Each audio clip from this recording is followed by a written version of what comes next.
Hello. Phil is late to his own party. Go figure. But we're here. It's Monday night. Snake Stogies episode 264. Brought to you by Fulvius Apparel, fulviusapparel.com. Shirts, hats, mugs, hoodies.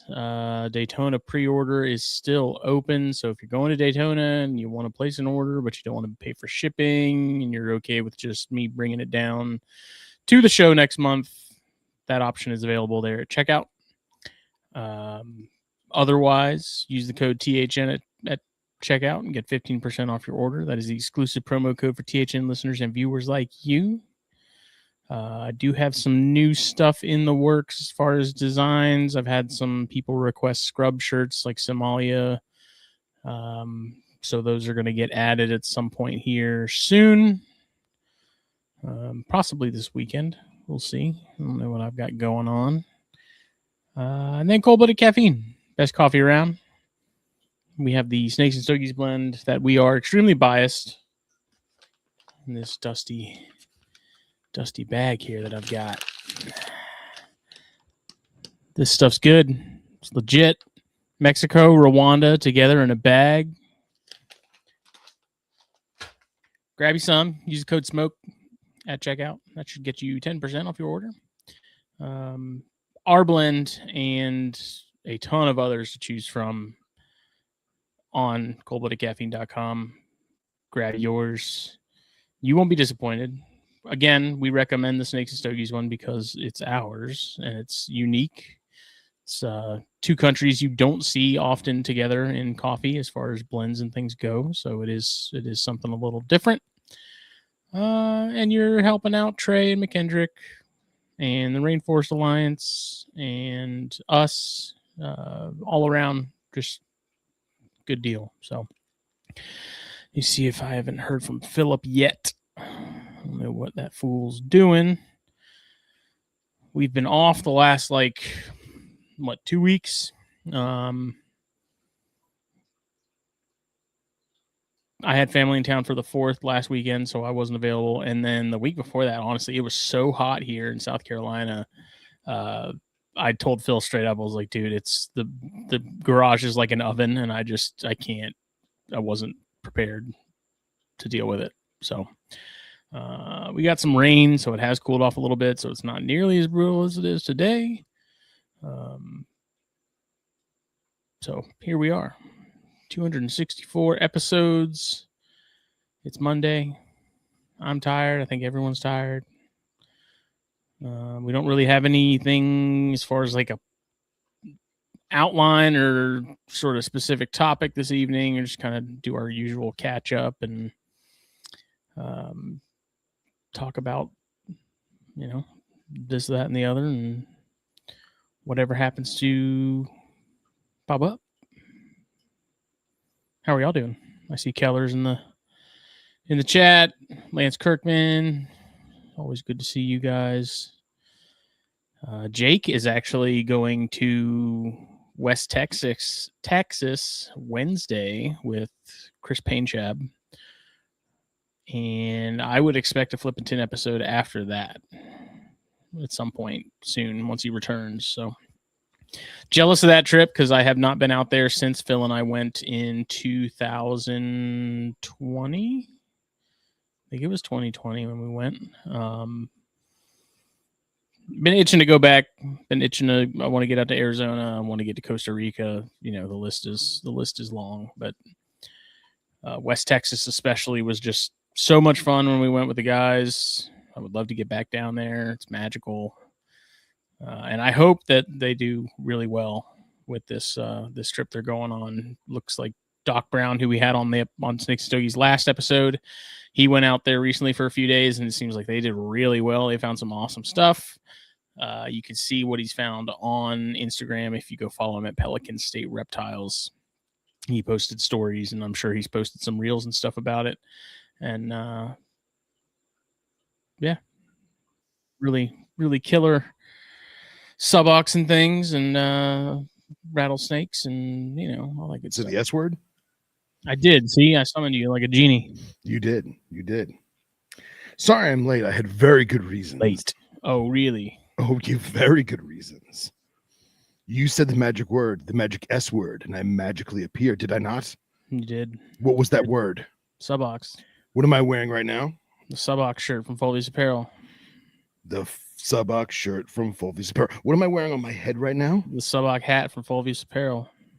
Oh, yeah, that's because yours truly has Subox eggs on You the got ground. eggs on the ground. Eggs on the ground. We're drinking tequila because, well, nice.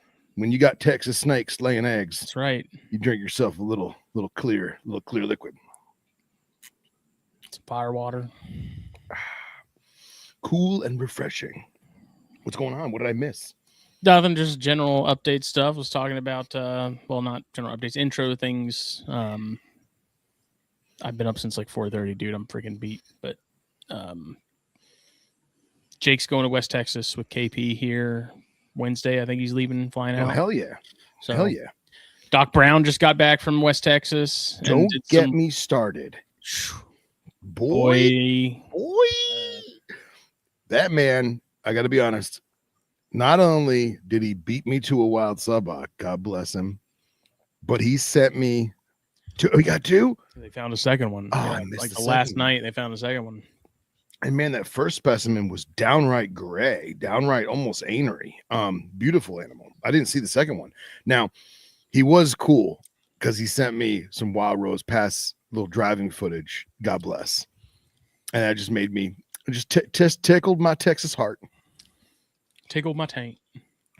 Tickled my Texas heart. So I feel like I'm very late because I was literally hand packing for Miculite.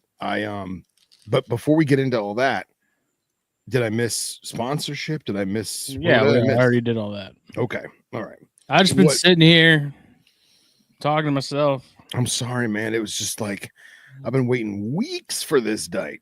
Weeks. I don't even remember what snake eggs look like. Dude, I got to be honest. I thought about it, man, and I was like, it's been well over 15 to 17 years since I've personally personally produced anything of substance. Yeah. I mean, no, that's not true because I bred a lot of Cordillas. That's not true. Snakes. We'll go snakes. Yeah, snake. I mean, you got some knobtails and stuff, right? Yeah, knobtails, Cordillas, like 4 different species of Cordillas, knobtails. Cerastes, not yet. No, I didn't even try. No, not yet. That's next year. Puffs will be next year. KwaZulu-Natal puffs will 1,000% be next year because that boy, I got him in a 30-quart tub. Now, this is going to sound pretty horrible. Please don't take this the wrong way, listeners. But I hadn't exactly seen him in a hot minute. Like I feed him, every other week, sometimes every 10 days, depending on my mood. But like he's either in his hide box or he's under like the grass, I don't want to say leaf litter, but the grass litter. And like I don't really see him. Well, man, it had been a solid 2 weeks since I fed his ass. And I use a snake hook to lift the lid. I have like a zip tie tied on there. I use a snake hook to lift the lid. I have 18-inch hemostats. Kudos to Billy Hunt for my beautiful hemostats. And I have the frozen thawed wrap up on the hemos, and he launches, bro. And he knocks the lid open halfway out of the 30-quart tub. The thing is, I don't even know how. I mean, it's thick. Savage. Yeah. It's thick. So I'm confident that next year he will, after he is properly give me the woo, we haven't seen you in a while. He's going to breed next year for sure. So what are we smoking? A flathead 860. So this is 60 ring gauge, 8x60. Damn. Did you make that? Your hands are so fucking huge that cigar looks like a 6x60. Look at that. Damn. So I've been dabbling in the flathead a little bit more than I used to. There's a new one that came out that I was not impressed with. So I had no idea the whole Guy Fieri thing. Oh, yeah. How do you feel about that? I don't know. Not every company. I won't say every, but a lot of companies end up with some sort of celebrity signature. Sure. whether or not they're any good or if it's just some blend they discontinued years ago and they're like, let's just bring it back. Yeah. And slap their name on it, kind of thing. It's so to be seen. I was mad respect to the Flatheads. Mad respect. I had a couple 601s that I wasn't too pleased with just over the years. But my buddy Mo from Cigar Grill, shout out Cigar Grill, he told me, he's like, dude, I got Chef Special, and it's like it knock it out of the park. And I was gonna smoke that tonight because it's supposedly like the best of the chef culinary Guy Fieri, whatever. But I was in Key West yesterday with Anna Maria enjoying a lovely day. It was actually my birthday. And I picked up a local hand-rolled whatever old Havana cigar, Key West. Oh. Very much a tourist smoke. There's like 4 or 5 of the same cigar shop repping this brand on Duval Street, which is like the Bourbon Street of Key West. But this shop was very unique. This shop was like a little bit larger than the other kind of like little hole in the walls that they had on the strip with all like the tourist t-shirt shops and ice cream parlors and all that crap. That's how Bahamas was. Yeah. But this shop had everything behind glass, nothing open to the air, which I was like, all right, that's a perk. And because there's no doors and anything, it's just all hot and muggy. But everything was illuminated. And this one said Beique. And I was like, hey, man, I kind of played dumb. I had the Habanos hat on that you made me. And I kind of played dumb. I was like, hey, what's up with the Beique? And the guy he was all right. He kind of gave me a story about, well, it's a special leaf on the top of the plant. All right, here you go, kids. Quick history lesson. The Beique is a Cohiba line of Havana cigars. And Beique literally means shaman or witch doctor or spiritual leader, however you want to phrase it. It's Jason Keller. It's Jason Keller. In Taino Indian language, which is the original native Amerindians to the Caribbean and the islands of Cuba and Hispaniola. So every freak occurrence, the tobacco plant produces 2 leaves on the top of the plant called the medio tiempo. Mm-hmm. Only from perfect weather, perfect rain, perfect sun, perfect soil do you get these 2 special leaves. And the only way to really tell is by touch and texture and smoking them. They're very rare. They're very hard to make. This is supposed to have medio tiempo in it. So, and I thought it was cool. They even did a little pigtail Cohiba style. And it's the right color. Having smoked real Cohiba Beiques in my day, I've been lucky enough to do that it feels like one, it looks like one. And he flat out said, oh yeah, no, it's Havana seed from Dominican Republic. And they only had like, I guess 100 of these in the store, or around 100, 150, something like that. He's like, we must have had good moon cycles this year because we only got about 150 of them. I'm like, okay, sure. I'll fuel into the tourist nonsense. Fuck off. But that's what we're smoking tonight. So you guys got a little history lesson and a little cigar info, and I'm going to cut this son of a bitch. The Havana seed thing always makes me laugh.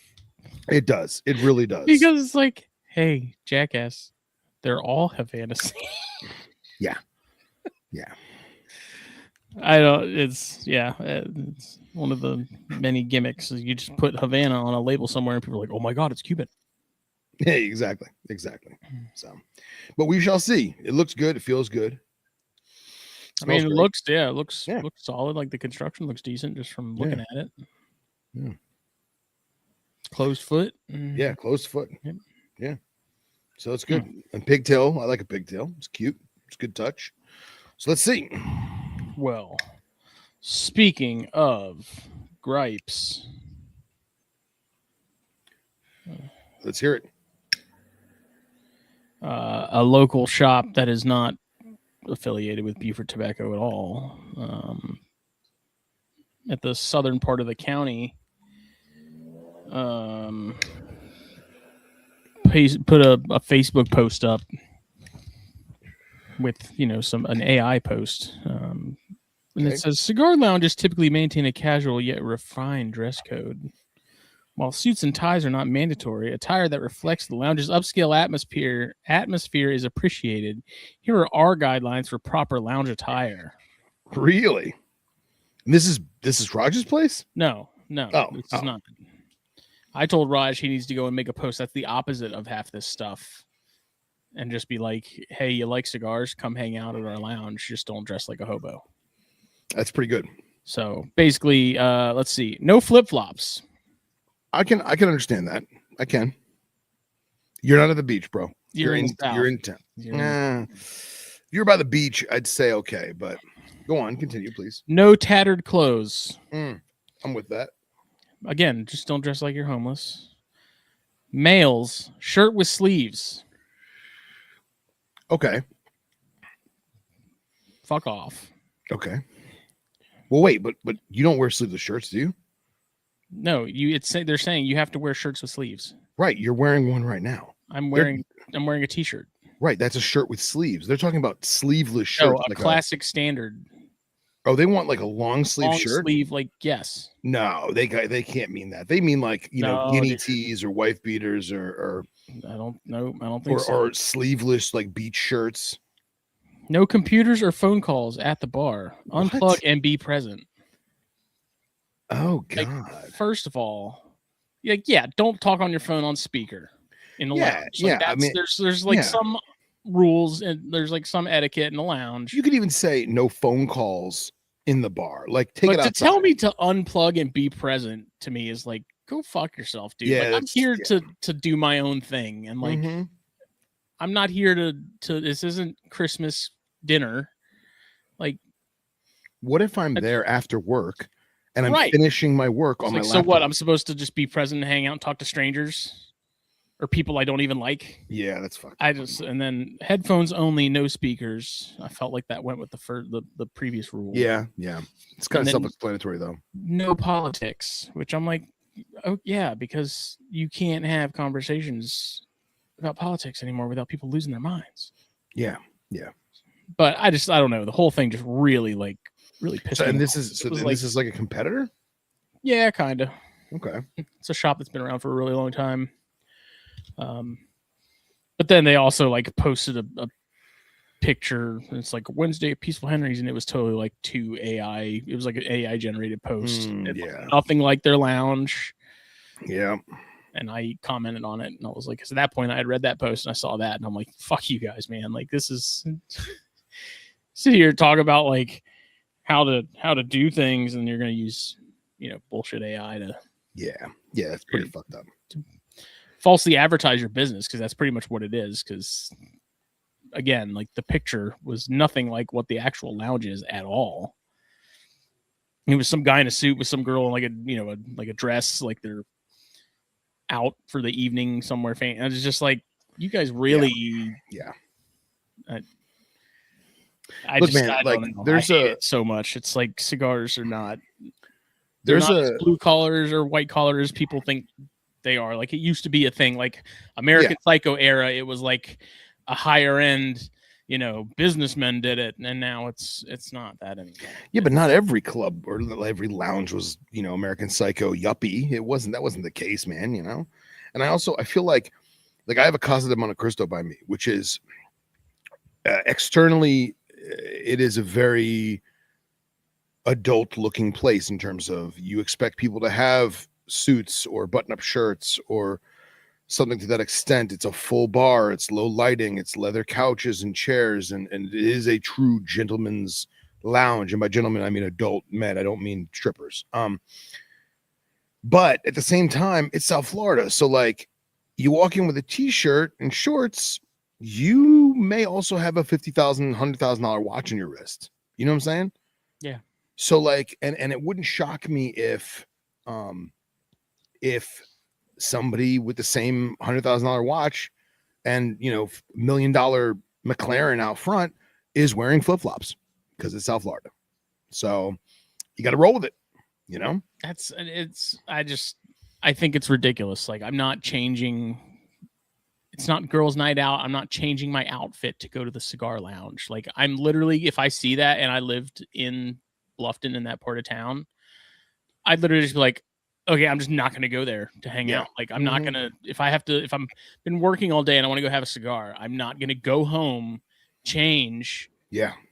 to go back to the cigar lounge. Like, I'm just going to go to Raj's because we don't have any of that crap at any of his shops. It's like, yeah, again, unspoken like shop etiquette. Don't come in looking like you're homeless. Right. You know, if you're in and out, like you just got done working in the yard, like perfect example. Okay. Tom Berenger, the actor. Yeah. Lives in Beaufort, right? You'll see him around town sometimes.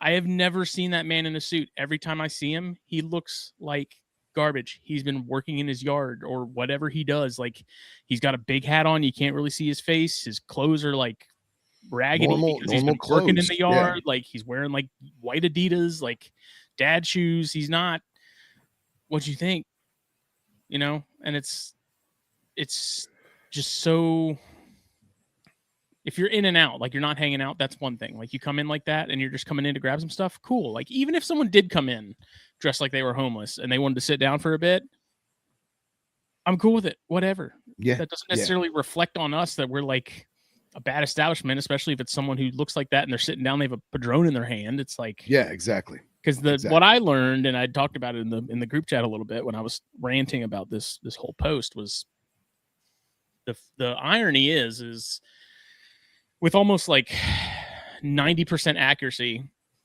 I could tell you if someone's fake rich in a cigar shop when they first come in. Okay. Because it's the ones that roll up in, their Mercedes. They've got the expensive watch. They got the expensive clothes. You know what they're grabbing when they walk into the humidor? The cheapest fucking cigar possible. Really? The cheapest cigar possible. Okay. So they're not getting Padron 7000s. No. You know who's getting that? They're not getting Davidoff anything. The guy that comes in looking homeless. Yeah. The guy who's walking in and grabbing the $50 Opus and not blinking twice at it. Yeah. Yeah. It's true. It's true.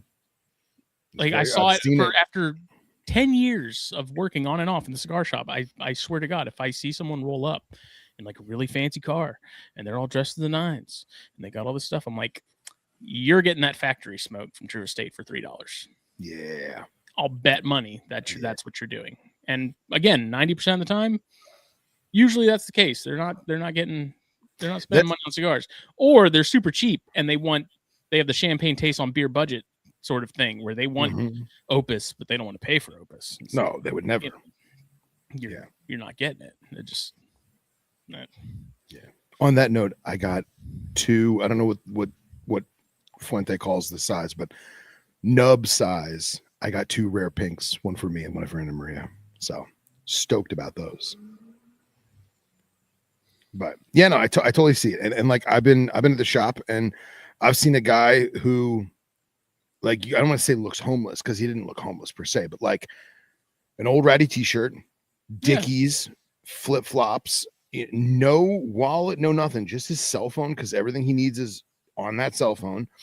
And he tapped to pays and he bought, 3 boxes of Opus. He got a box of Society, a box of, 23, 22 anniversary, whatever, and a box of Forbiddens. I don't even know what that tab was, but he tapped to pay and walked out with them. Walked out, didn't say a word. That's it. Yeah. I'd say, and it's again, like, cigars are not nearly as white collar yuppie as they used to be. Right. I mean, personally, and I'm sure it goes the same for a lot of bars and stuff. Like, you have people that want the upscale kind of thing, and they want an upscale bar that doesn't have, Jimmy Buffett night where, everyone wears their flip-flops and tie-dye shirts and all that bullshit. Yeah. And they want sort of the more upscale thing, and that's cool. And then you have like your dive bars where it's like, whatever, we're all here to just hang out and enjoy ourselves. Like, that's awesome too. But my issue is like, this place that made that post and is doing that is not like, it's not an upscale thing. Huh? How long have they been open? Oh, a long time. I mean, probably 20 years. So maybe they're trying to appeal to the clientele that is want to be pretentious, and they look at a place like Raj's. It's like a normal mom and pop shop, and that's not conceited enough for them, or pretentious enough for them, or quote unquote high society for them, whatever the excuse like, me. Are you really gonna turn down business because someone's wearing flip-flops? Is that really worth the loss in sales? Well, no, when it's a normal mom and pop shop, i.e., most tobacco shops. But like we have so many restaurants and clubs by me that if you show up in flip flops, you will not be allowed in. Or if you show up with no collared shirt, like it can be a polo shirt with short sleeves, but if you show up in a t-shirt, you're not getting in.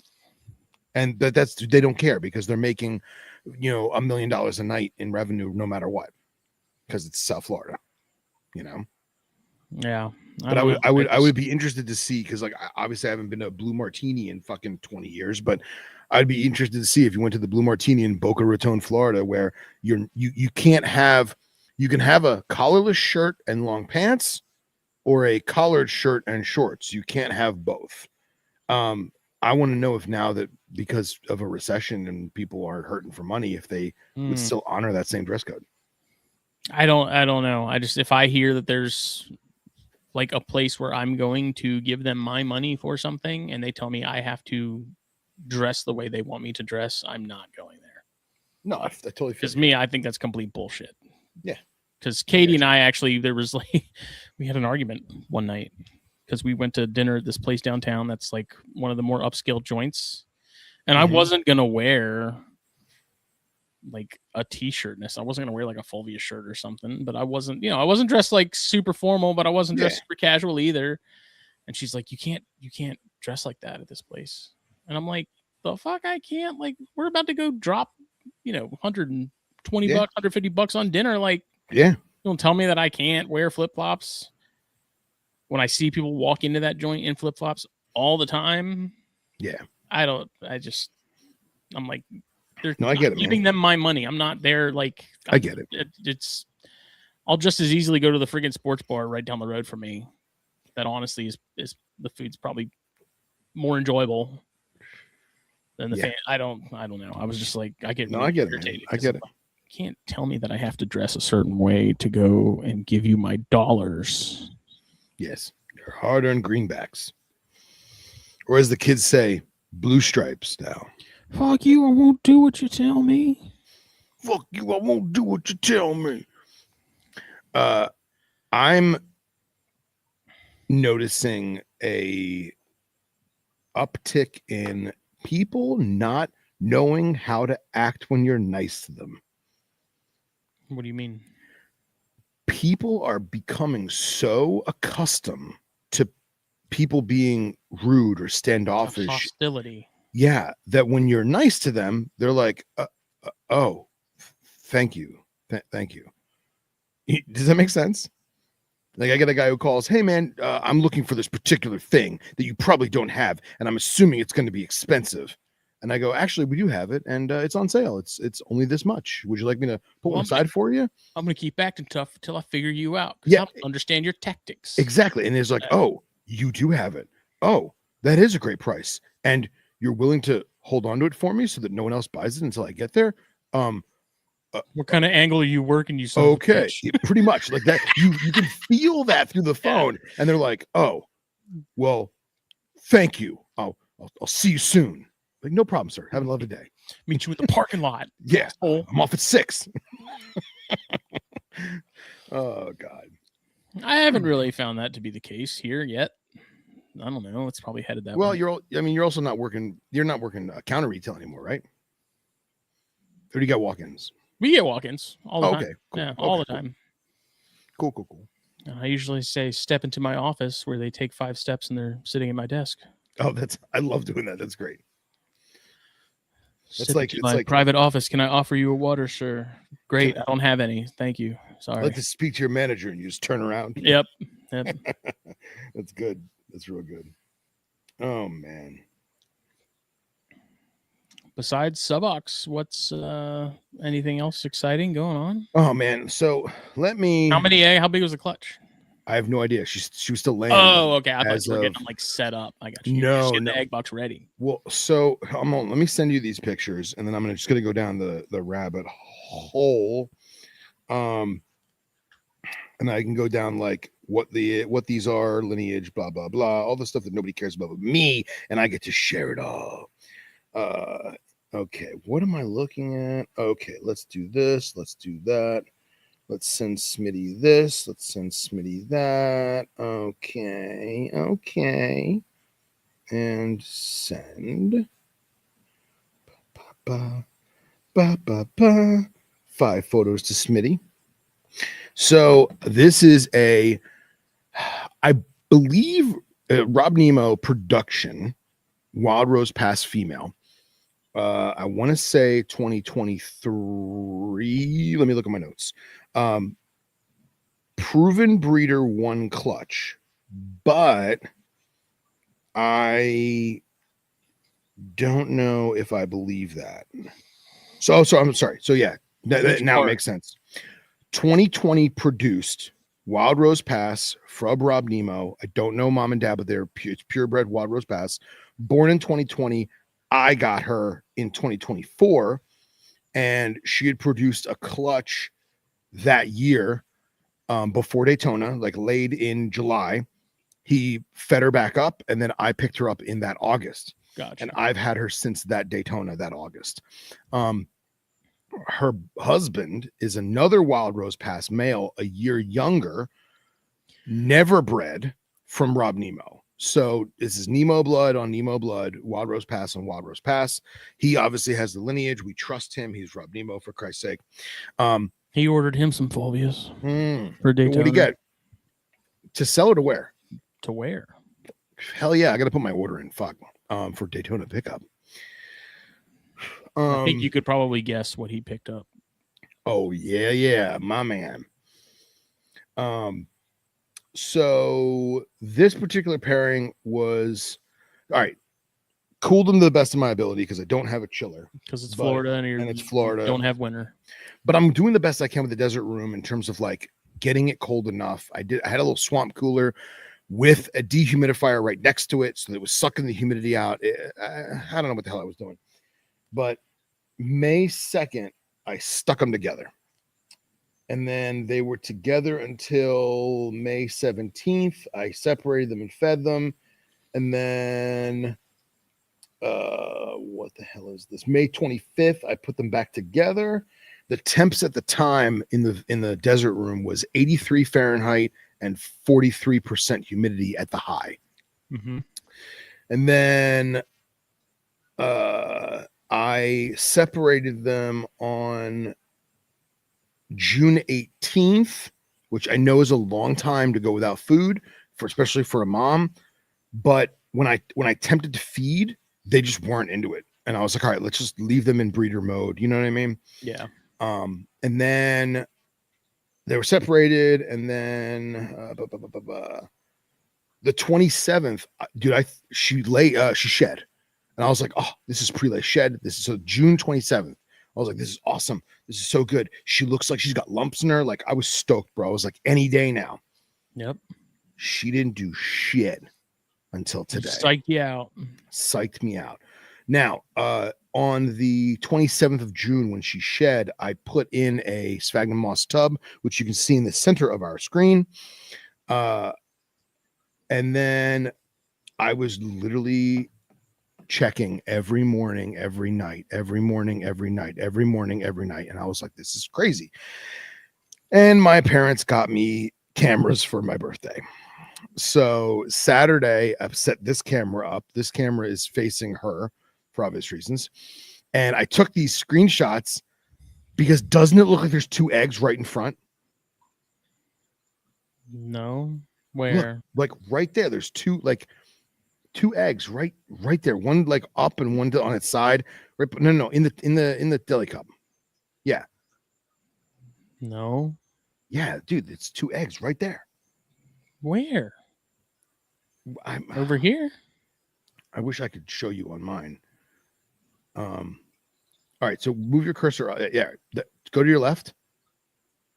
All right, see that white blob you're on? Doesn't it look like a chicken egg up and down? No. Yeah, dude, that looks like a chicken egg. Just like a perfect emoji chicken egg. Anyway, I thought they were fucking eggs. They're not. It was just the way the moss was reflecting off of the infrared light of the night vision camera.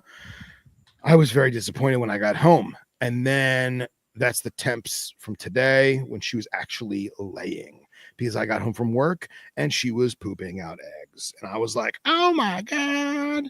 How many had she dropped? So far, I've not disturbed her. I've just been like looking in with a flashlight. Looks like I got 4 so far. There's probably a 5th that's coming out as we speak, but she may also be done. I have no idea. So I figure after the show, I'm going to open the tub. I'm going to take the deli cup out and get whatever eggs are in there out of there. And I'll check in the morning again. There, you can see that egg right there. Yeah, see, that's an egg. I can see that. Yeah, that's an egg. And that's it, man. Fingers crossed. Oh, that's that cane break. Oh, hell yeah. Ugh. So yeah, man, I'm stoked. It's been a long journey. It's been a long journey, man. I'll tell you what, I didn't know if the silvers had actually locked, because the boy was kind of like, I don't really care about girls too much. And then the girl was like, food. Having seen the Wild Rose Pass female, by the way, her name is Rosie. Having seen Rosie be defensive, which is crazy for an adult captive bred suboc to be defensive. I was like, that's fucking weird. Having seen her be defensive, having seen her refuse food, having seen the way that she's coiled up, which is weird because she's never coiled. She's always like festooned over agave plants or like wrapped around the perimeter of the tub or something. Now I feel like I know what to look for in terms of like her saying, hey, we're in business. I don't think that silver got pregnant at all. I don't think they ever locked up. I think the boy's too young, and she was like not into it. So, and that's where we're at, man. Sorry for all the rambling, guys. What are you going to incubate them at? I don't have an incubator. I was going to say, do you have an incubator? Nope, I don't have an incubator. I am literally rolling the dice. I am going to put them on vermiculite. I talked to Gillen about his media mixture. He used perlite, and he said he kept it on a little drier side. And him and Paint Shop, I guess we're doing 1-to-1 ratio. Can you hear that plane flying overhead, by the way? No. Okay, good. So I was like, all right, cool. I'll do the same thing for vermiculite. In the past, what I've done for mostly tropical stuff with the occasional temperate rat snake type thing is I'll soak the vermiculite and then I'll wring it out with my hand. And I'll add a little water, try and squeeze it. Add a little water, try and squeeze it. And finally, when I get some moisture leaking from like me squeezing it, okay, we're good. I went a little light on that this time. Gillen said that might be a little too damp, but I'm also not too worried because it's so hot in there that I may even have to add water later on. Yeah. Subocs are long. They're 60 to 90 days on average. So I'm going to deli them, lid, air holes in an empty black box cage that I happen to have. And I speak of the devil, his ears were ringing.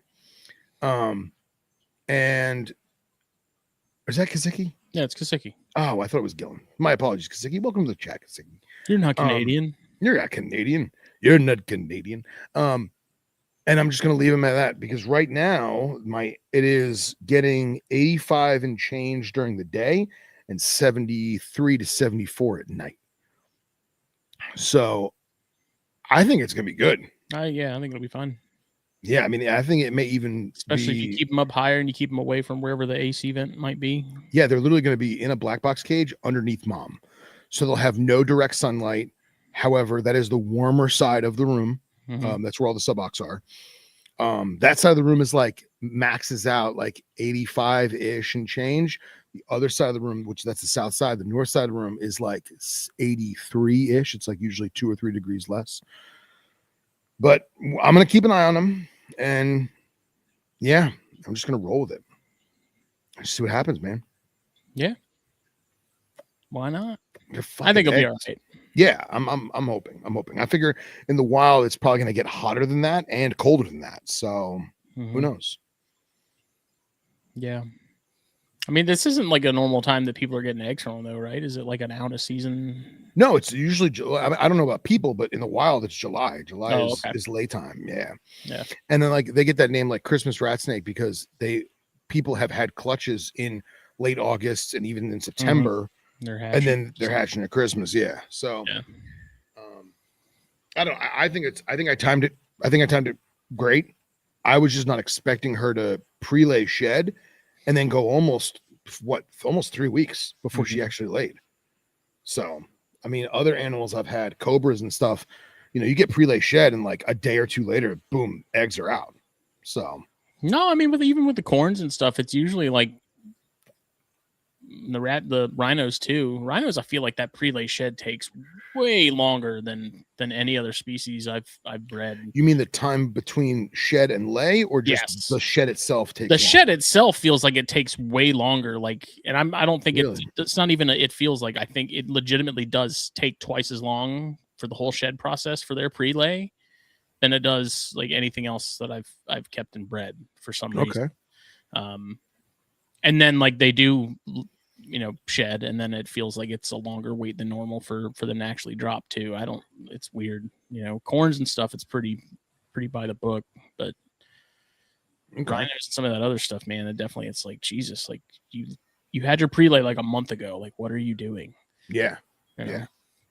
I get that. I may have to run inside. I think a rain wall is coming because it just got breezy. So if I slam the laptop shut and run away, I'm not dead. It's Florida. It's Florida. Yeah. So, yeah, man, I'm stoked. I'm beside myself. Like I told my parents and I told Emery, I was like, if you hear me screaming on the phone, I'm good. I'm just excited. It was so like, those are eggs. Oh my God. Like, didn't even know what to say. So it's happening. It's happening. Hey, there you are. Excuse me. Do I know you? No, but that's who you are. You're there. I got what I believe to be is a pre-lay shed from the house snake that I got from Keller, that female adult long-term captive. Hell yeah. Put a small 2024 male in with her, and every time I open that tub, homeboy is like not locked, but like he's with her, like he's glued to her, like he will not leave her side. It's hilarious. Like, doesn't matter where she moves in that tub, dude is like Yoda on Luke's back. He's just there. Love it. So she shed recently, and I palpated a little bit, and I think I feel eggs, but I'm not 100% sure. She kind of looks like maybe she's gravid, so I don't know how decent the clutch is going to be if she is. I put a lay box in there over the weekend just to, you know, in case she does. But that was one of those ones where I was like, oh, let's put them together and see what happens. And, you know, that male was giving it his all, that's for sure. He was definitely putting in the work to try and make it happen. I don't know if she just wasn't receptive for most of that time or not. But that's awesome. I'm gonna have to. I don't know. It came on quick. You heard that? The wind chime things? Yeah, literally, like, there's no clouds, and like now it's all clouds. And yes, I can see clouds at night because we have so much light pollution. I know somebody was going to say it. We haven't seen the moon in years. Oh, yeah. And like it's also deceiving too because like I got a big palm tree in my backyard, and like you can look at a palm tree wrong and it'll blow in the wind, like they're so wispy. But dude, that thing is whipping right now, and you heard the wind chimes. So it's like that scene in Twister, Jesus, with the wind chimes. But no, I think that's great. I think it's great that he's putting the work in like Yoda, and if something comes from it, then hell yeah, rock and roll. And then, because, you know, me and my complete lack of planning, I was like, let me put some rhinos together. Yeah. So I put a pair of rhinos together. Good. They've remained at opposite ends of the cage the entire time and want nothing to do with each other. Which, I mean, we're out of season for them now. Like, we're late to the game, but I'm probably going to cohab them like I do the other pair. And then I was playing with some chondros and stuff, and I was like, you know what? Okay.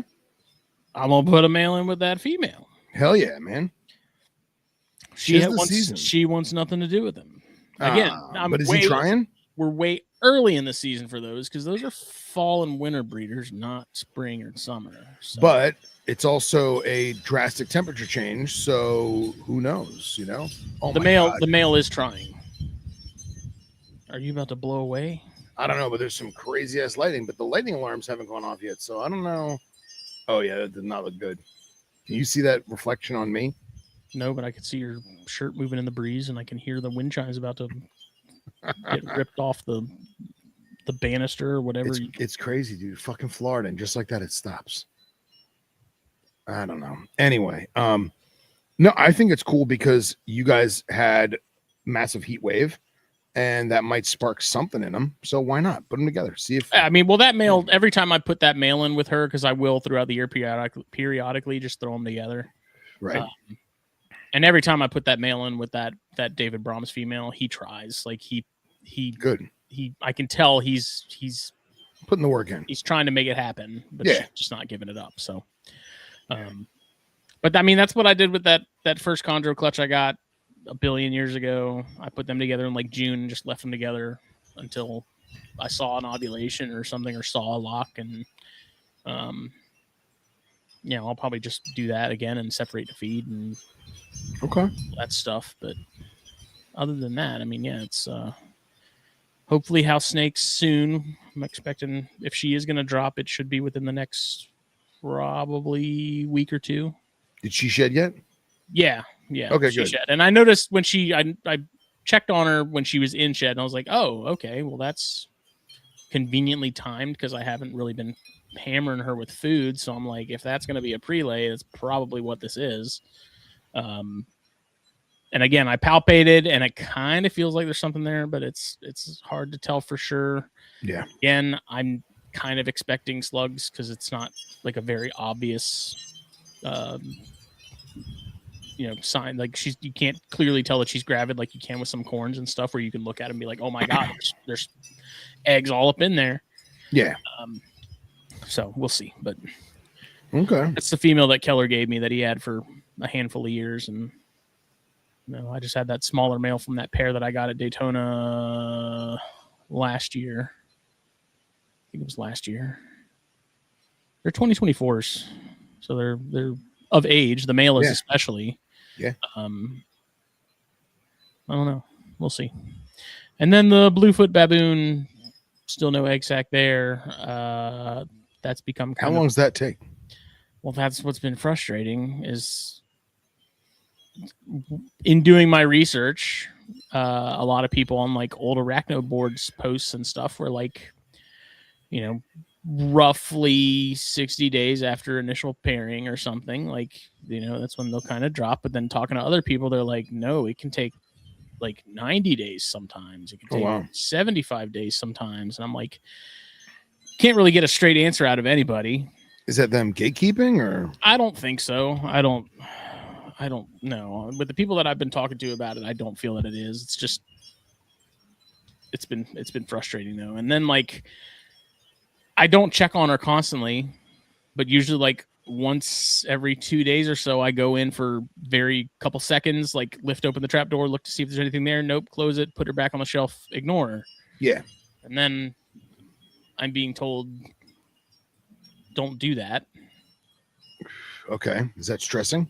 Well, it's like, well, then how am I supposed to know when she lays? Because once I know she lays, then I can have a better idea when to expect to see baby spiders. Well, now, and basically, I was told, put her, like, ignore her until you see baby spiders. Right. Which I'm like, so I don't, like, if something happens to her and she dies, do I just wait 6 months until I find like a little mummified spider in a tube? Like what? No, but I would also, you have an endoscope too, right? I had one. I think I threw it away. Okay. I got tired of it. I get that. But I thought about that too. Because the problem is she burrowed, but she didn't burrow along the wall of the tub. So I can't like just take a flashlight and peek in there. I have to go in there and like actually lift and look. Yeah. Fortunately, it's a pretty short burrow. It's not a deep one that doesn't go all the way to the back or anything like that. It's probably not like a cork round or anything. Probably like 4 or 5 inches from where the trap door is under a piece of cork. But at this, also I don't know. I'm so conflicted because it's like I'm not checking on her daily. Yeah. And if it's literally like a 10-second ordeal where it's just peek real quick, cool, nothing's there, put her back. Like spiders, tarantulas are very like they don't have a brain. They don't think past and like future. Yeah. It's all in the moment. I don't know. I just feel like if the predator keeps checking over and over and over again, then that might be some kind of indication that this is not a safe place to have those eggs. I don't know. Maybe I'm giving them too much credit. I'm anthropomorphizing too much. I'm just not crazy about like the flying blind and not knowing what to expect and when, and like there's ventilation holes in that tub, and if eggs hatch, that hatches, like you got those babies decide they want to start wandering, they're getting out. So like, then I now have to set her up in like a second container that doesn't have any of that crap, but then it's like, well, now she's not going to get any ventilation because it's going to be sealed up. I'm with you, man. It's just, it's a thing. So I don't know. I'm trying to, like, this being the first time, just like with the condos and stuff, like not really knowing exactly what to expect. It's kind of frustrating. I feel like once I have a better understanding of what to expect, it'll be a smoother ride. But this being the first time that I've done any pairing with the spiders and stuff, it's just like, I just want to, why can't everything be as clear and concise as it is with like corns? And other stuff where it's like, this is what's going to happen. This is when you can expect it. This is what's going to happen after that. This is when you can expect it. I hate to say it, man, but that's what makes it that much more rewarding. I don't like surprises, Phil. No, neither do I. I'm very pragmatic. But on a side note, congratulations to Mike Kosicki for doing Arizona Mountain Kings and OKT corns this month, or last month, I should say. Congratulations. No, I think you're doing the right thing. I would just stick to the same pseudo schedule you've been on. And if one day you see a sack, like, you take it out, I would actually probably leave it in there. Okay. Because they're not like. You would take her out? I would probably leave her in there. Okay. At least I wouldn't pull the set. Yeah, because that, like, bluefoot baboons supposedly are, and from what I've read and been told from multiple people and multiple sources, like, as far as breeding goes, they're probably one of the best tarantulas to do it with for the first time, just because they're not super gnarly with males. Like, females are pretty consistently good. It's a forgiving species. Yeah. So I don't know. We'll see, but it's just been like, okay, well, I read 60 to 65 days and now we're at like day 70 and like nothing's happening. Like, did it just not happen? Like, when's the last time you looked? Maybe Friday. Oh, okay. But I mean, like, most mornings I'll walk in and turn on the lights and stuff, and I can see her legs still hanging out of the burrow. So I need to throw some food in there because I think she's hunting. She's still hungry. Yeah. So that's usually, I can tell if she's doing that, then she's definitely probably not with the sack, because if she's looking for food, she's not taking care of the egg sack. So right. I don't know. And then, our buddy Russ was like, if you don't see anything, like, put the male back in. It's, go for round 3, like, see what happens. But I think she is. I don't doubt that she's gravid just because of how fat she is. She looks like she's gonna freaking pop, and she's actually looked bigger lately than she did before, and she was already pretty damn big. What's King say?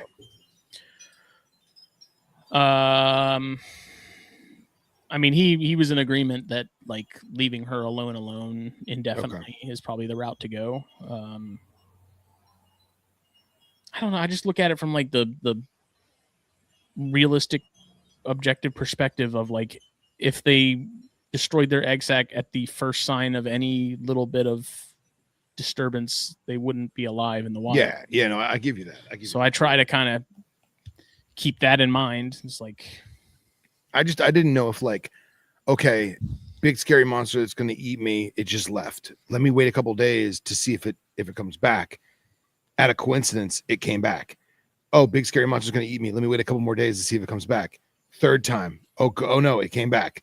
You know what I mean? Like, it's I just think, a bad yeah, coincidence. I think that would definitely be the case if it was a matter of like going in and completely destroying the burrow every time. Yeah, but you just built peeking, it. Yeah. This is literally like peeking. Okay, I don't see anything big and white in there.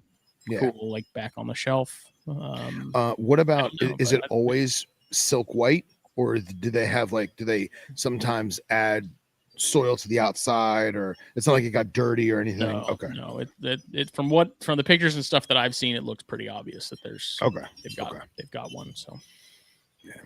Speaking of Phil King, he will be joining us. I don't know if I'm ruining a surprise.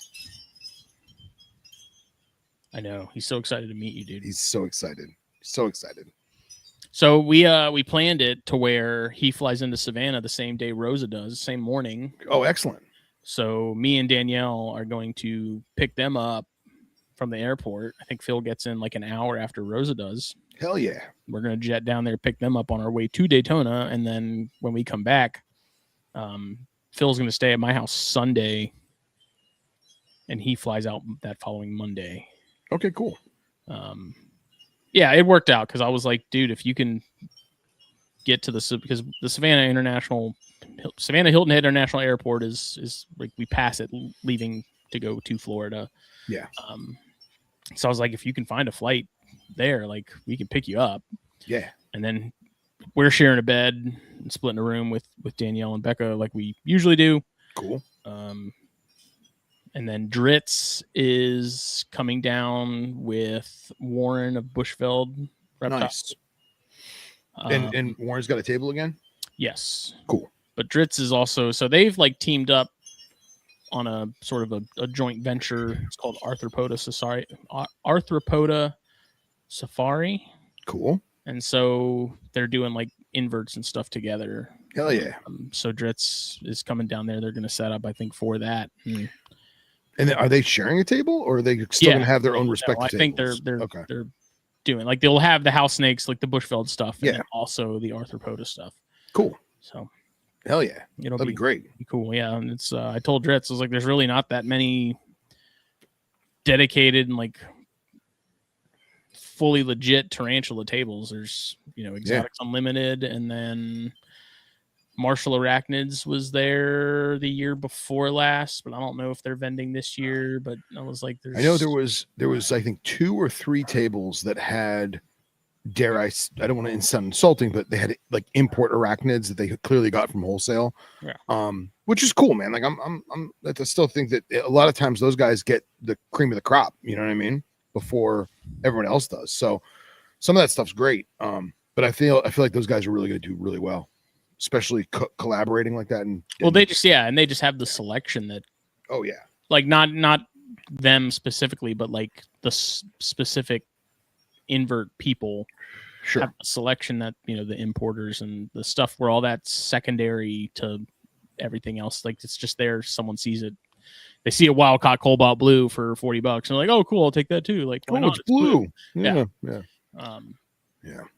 There's just, it's nice to have, did they have to go through extra FDA crap for Daytona? I have no idea. Okay, I gotta ask them about that.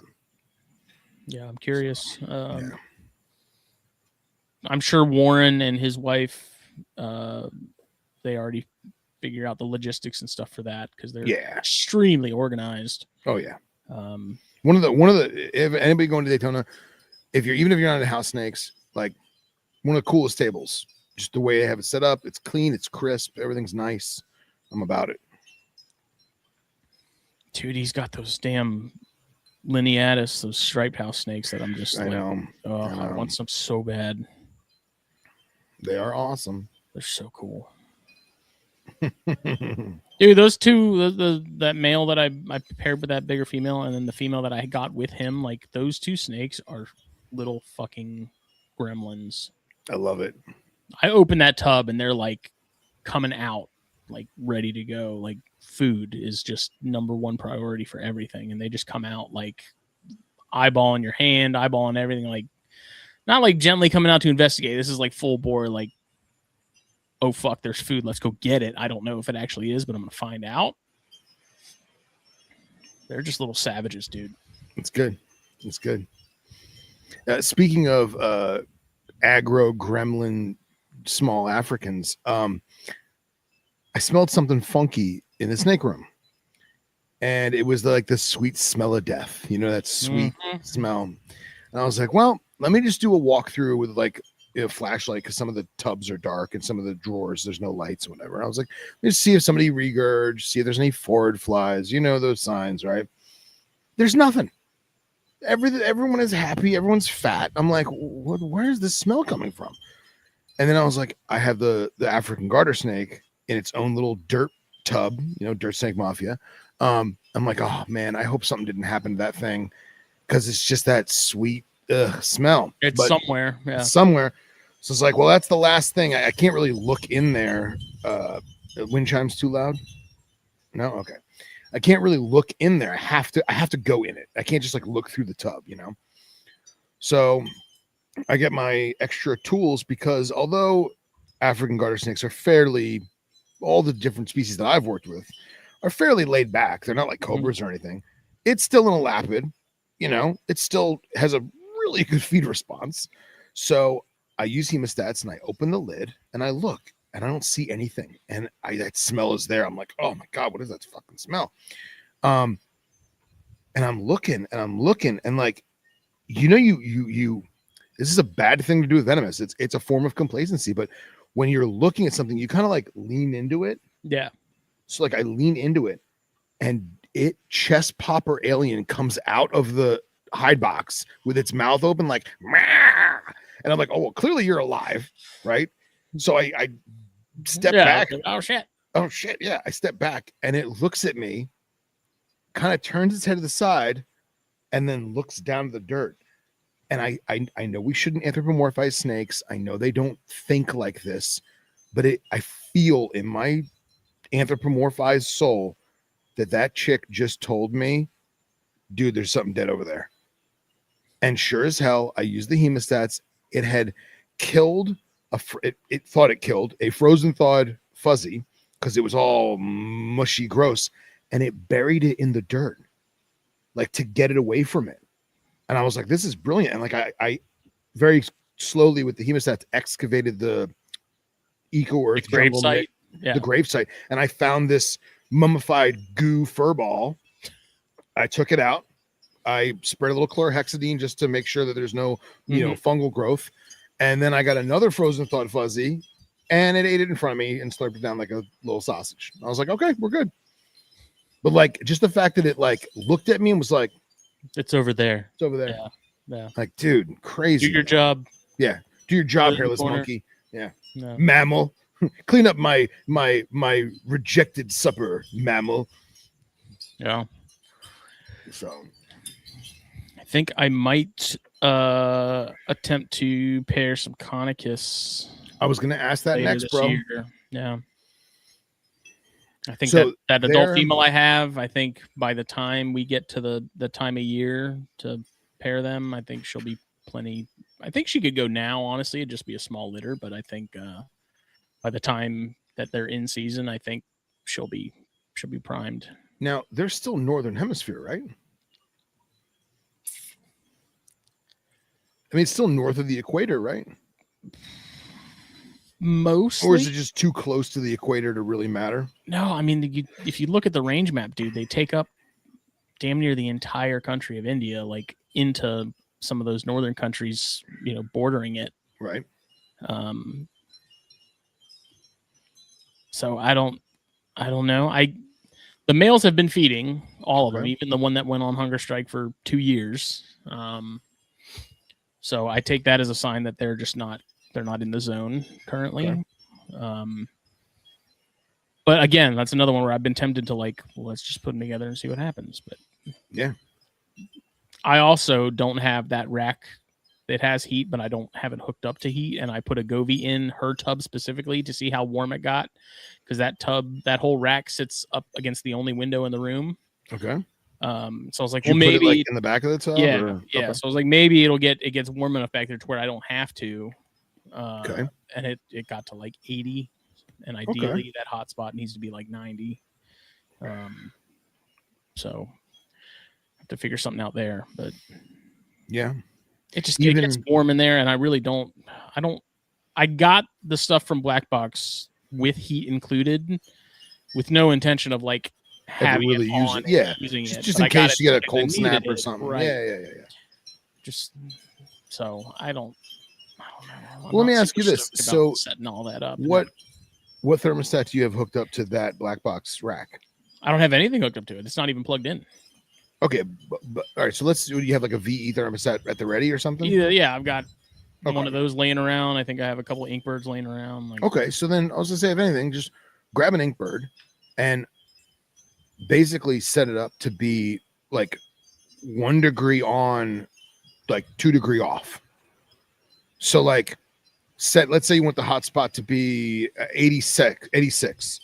Have it kick on at 86 and turn off at 88. You know what I mean? And it may be turning on, turning off, but you'll see that in the Govee in the first, I don't know, day or two. Not enough for it to fry itself, if that makes sense. And at least that might give you just enough warmth where maybe for 2 hours they're sitting there chilling on it. I mean, I don't know.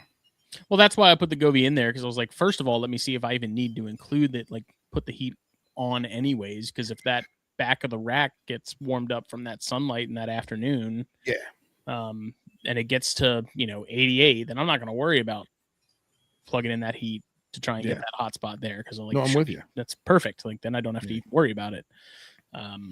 But I looked at it, and I looked at it for the day to see how it progressed and stuff compared to overnight, and it got to like I think 82 tops. Okay. Which my room during the day, because I've put that Govee all over the place. That's about what the max the room gets in the middle of the day in summer anyways, is 82, even with the AC on and stuff. So, which, I mean, that's fine. That works for everything that I'm keeping. That's plenty. My main concern is like with them being live bears and stuff, just making sure that she has access to that little extra boost of heat, to make sure that everything's getting developed the way it should. Of course. Yeah. And have you thought about maybe for a particular time frame setting her up on her own with like a heat mat? Just like honestly, that very well may be what I end up doing, just for the sake of ease, because technically they wouldn't be being paired until like January, so I'm gonna really, everything else is going to be kind of getting cooled off. Let me see. Yeah, man, I wound up doing that for Anna Maria's leopard gecko.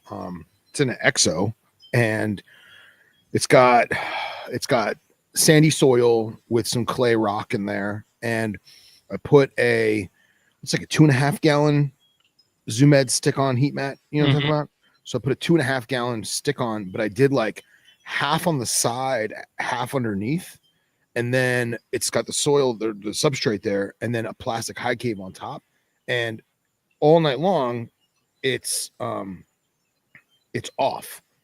And during the day, the gecko sleeps in the other cave.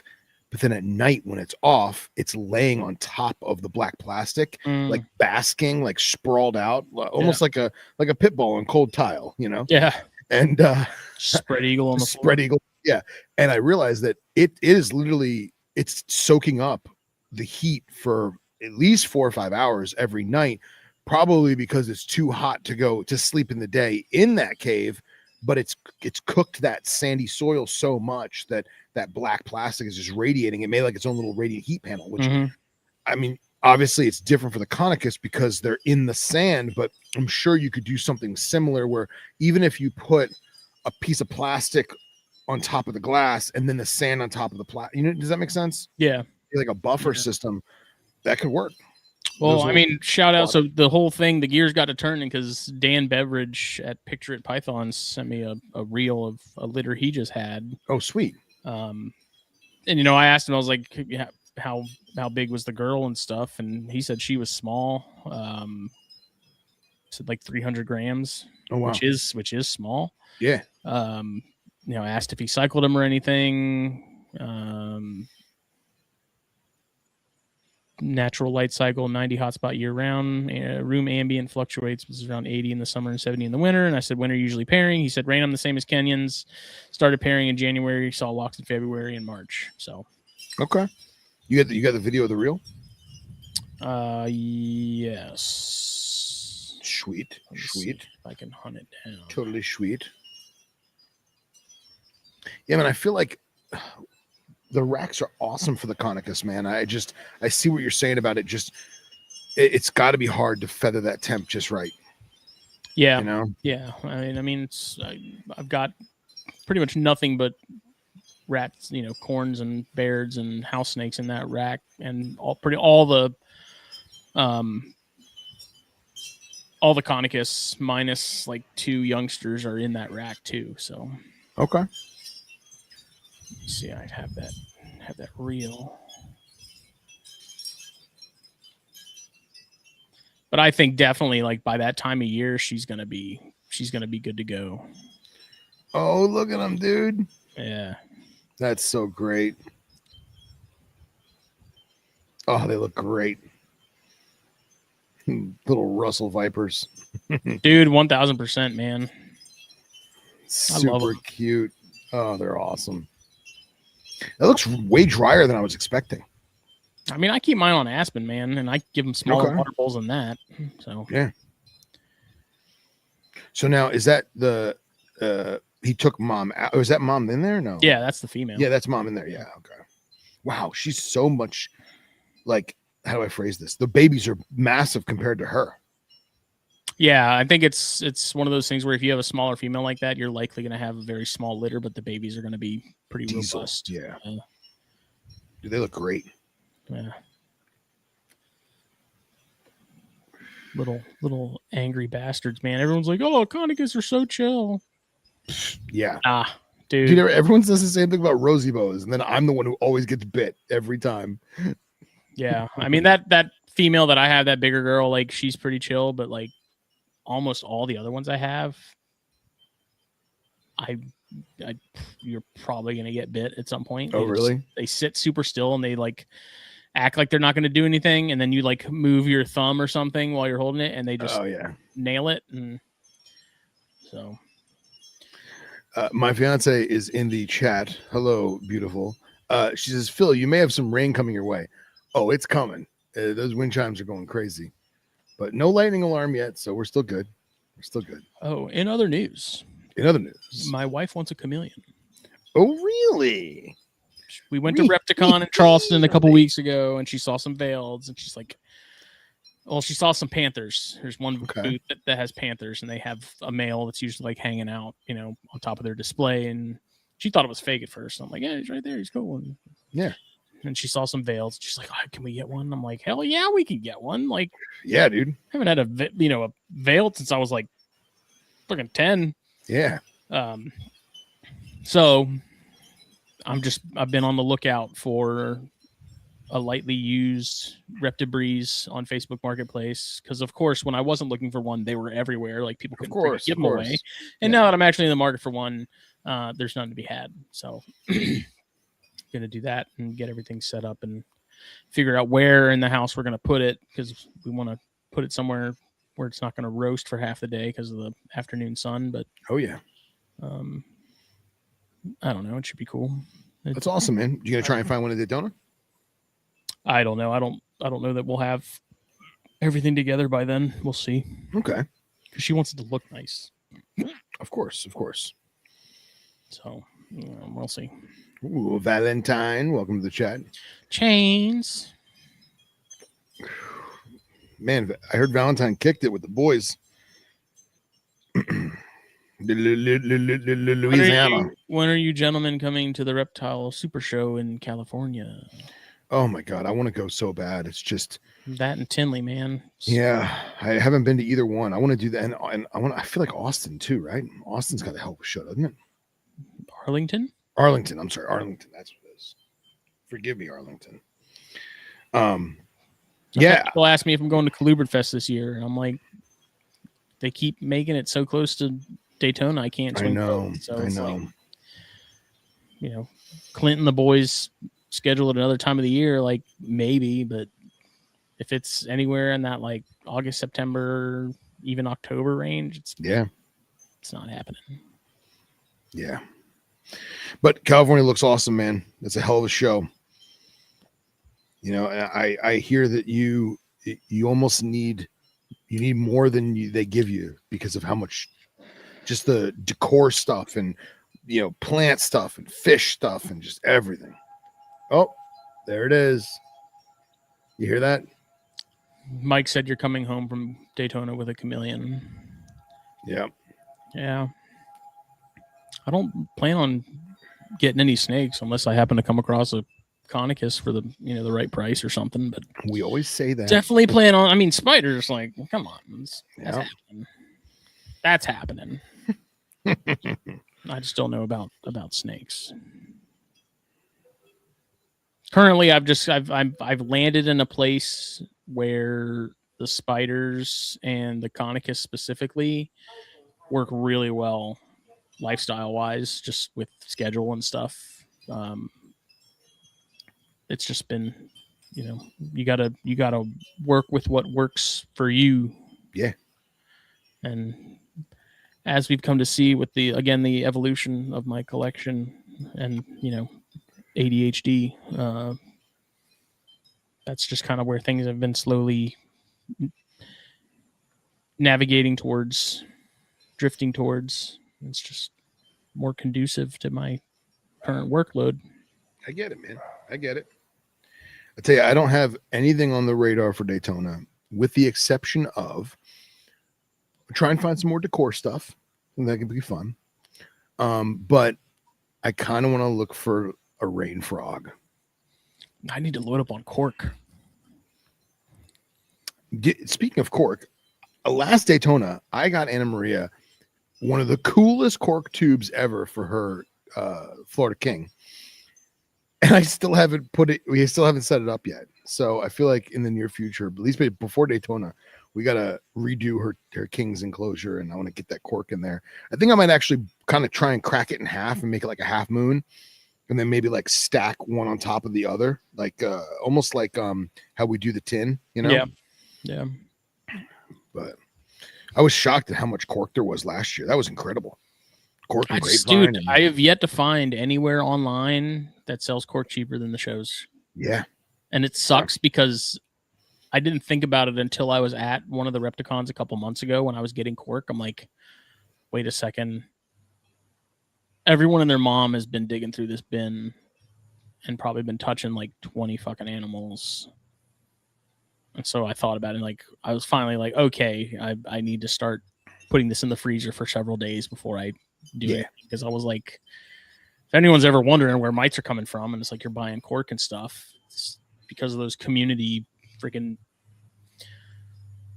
BOGO bins of cork. You know, I was like, well, shit, because it never crossed my mind at all. Really? I was literally digging through it. I'm like, wait a second. There's probably been like 20 other people ahead of me that have done this exact same thing, and they just went through and held 5 snakes at 5 different tables. Yeah. Yeah.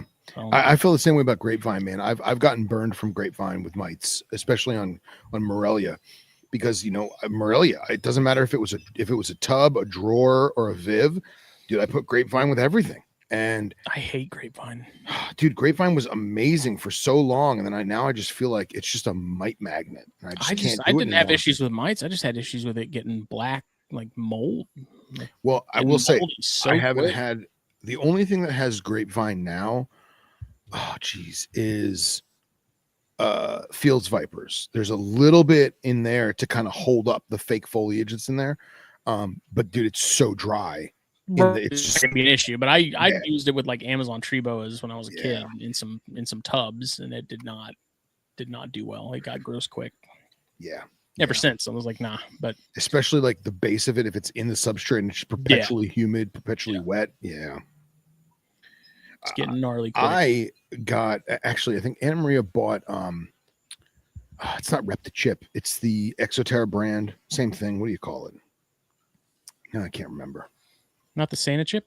It might be Santa chip. It's coconut husk compressed into a brick. Yeah.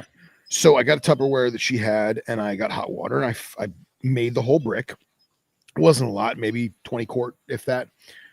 Dude, that thing molded in like 2 days. Really? Like white fuzz. I had to throw the whole thing away because like I was going to use it with the dumpy tree frog and just can't have that, the amphibians. But I was just shocked at how quick it did it. And I feel like if it wasn't the tree frog, I would have done it with Corahex. Mm-hmm. But obviously can't do that with amphibians. But I was just wondering how many other people experience the same issue, or if it's just me because it's South Florida, I don't know. I've dabbled in that stuff very briefly, and honestly, I don't get the hype. I don't particularly care for it personally.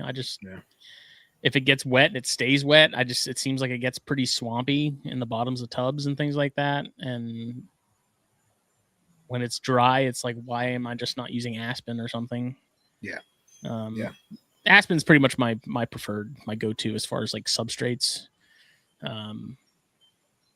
For your general temperate colubrids and stuff like that. Yeah.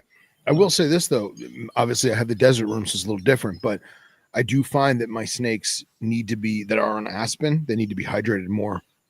Just overall. Yeah, dude, those water bowls dry out fast with that Aspen, do. Especially if you're using smaller bowls in a bigger tub. It's a sponge. Just zaps all that. Yep. But, oh man. I don't know. I know there's a handful of different companies now putting out the cocoa stuff, and and I think I'm not a fan of the bigger. I don't like the bigger particles too. The chunks overall. I'm just not. Yeah, I'm not crazy. Yeah. Well, so we had like a jungle mix type thing, like fir bark, sphagnum bark, sphagnum moss mix, peat mix, and that was great. But it just gets so dusty when it's time to change. It just gets so dusty, even with the tree frog. And we did the cocoa, and in the frog enclosure, it's holding up great. It looks great. It smells good. But I was taken back at how quickly it molded in the container. But meanwhile, the Viv was fine. The Viv doesn't have any mold, and probably because it has more aeration, Right. But yeah, I've got Aspen on, just going back to water bowls. I've got Aspen on all the Transpagos copperheads, and I know that it's dry as hell when they're all sitting in the water bowl, because if there's water in the bowl, they won't sit in it. Yeah. So, but it's good, man. It's all good. I can't believe Daytona's in a few weeks. This is wild. No, dude, it goes by faster and faster every year. It does. It definitely does, man. But I'm excited. I miss everyone. Sounds like Keller's in the air as far as if he's going to be able to make it or not. Okay. But I know there's a lot of the New Hampshire, Massachusetts gang, Spider-Wise, is going to be going. Cool. They'll be kicking it with us at the gazebo, I'm sure. So. That'd be good. Excellent. Looks like Kasiki's going. Mm-hmm. That's good. You hear about Dustin or Valentine? They coming down? I don't know. Chains, if you're still in the chat, are you going to Daytona? Yeah. And damn, something else I was going to bring up about Daytona, and I forget. But Mike Kasicki says he likes spiderwood as well. I love spiderwood for underwater. I feel like spiderwood in an aquatic environment, whether it be a paludarium or just like newts or something, spiderwood in water, it just looks so good. And then we used to take Javan moss from like Petco. We used to tie it onto spiderwood with green nylon thread. And then after a couple weeks, the nylon thread like kind of disintegrates. And now the Javan moss is on the spiderwood, and it has like that flowiness to it. I like it a lot. I think it's cool. I still have, and maybe this is something I should look for in Daytona, I still have the mangrove fish tank in the bathroom that no longer has mangroves in it. And I've been running it and doing water changes. There's nothing living in it. But I feel like I might have to find something in Daytona to put in there. Maybe some kind of newt. I feel like I'm in a newt kind of mood. Yeah, okay.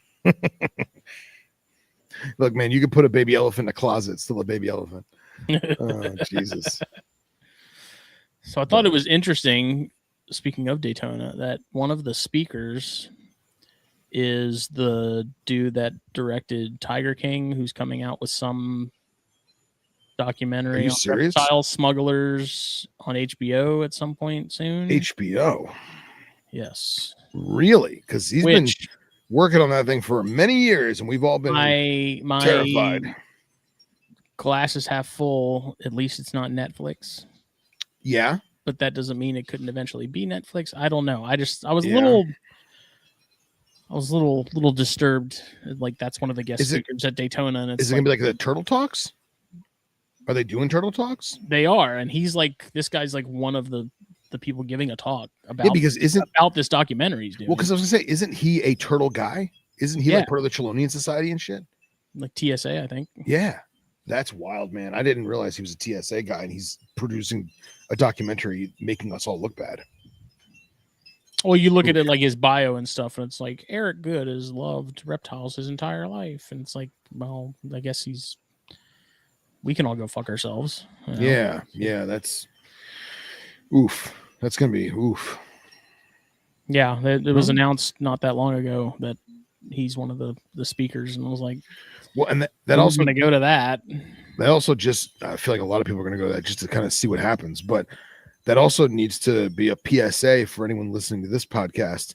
Our good friend Ryan Reed was at a show and was interviewed by someone with a hidden camera.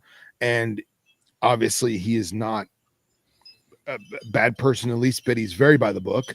And luckily he didn't say anything that could be construed as negative. He was very truthful and honest, as he always is, because they put him in some under camera. Yeah, it was Nat Geo, and it was some of the snake handler, the preachers, the church that that's right, was trying to buy snakes from, and he was like, nah. Yeah. So I think everyone at Daytona definitely, especially if this guy's going to be a keynote speaker, everyone needs to mind their P's and Q's about what they say and how they say it. It's just like, it's like the wrong crowd. Yeah. It's the people that actively don't want you to be doing this. It's like, what? Yeah. Do you want to do like a little panel? Like, what are we doing? I don't know, man. I don't know. He did great things for, the big cat people and the chimp people. And yeah, he painted them in wonderful light. Yeah. Did you watch that chimp series? No, I can't do it. Dude. I can't do it. Like Tiger King. Yeah. It was wild. Yeah, man, I can't do it. I see so many people that lost their animals in Florida or had to move or were ostracized by society, and not into it, man. Not into it. Yeah. But, and who knows? It could be something completely different. We could be very wrong, I'm sure there's a certain Florida guy that made sure he was center stage.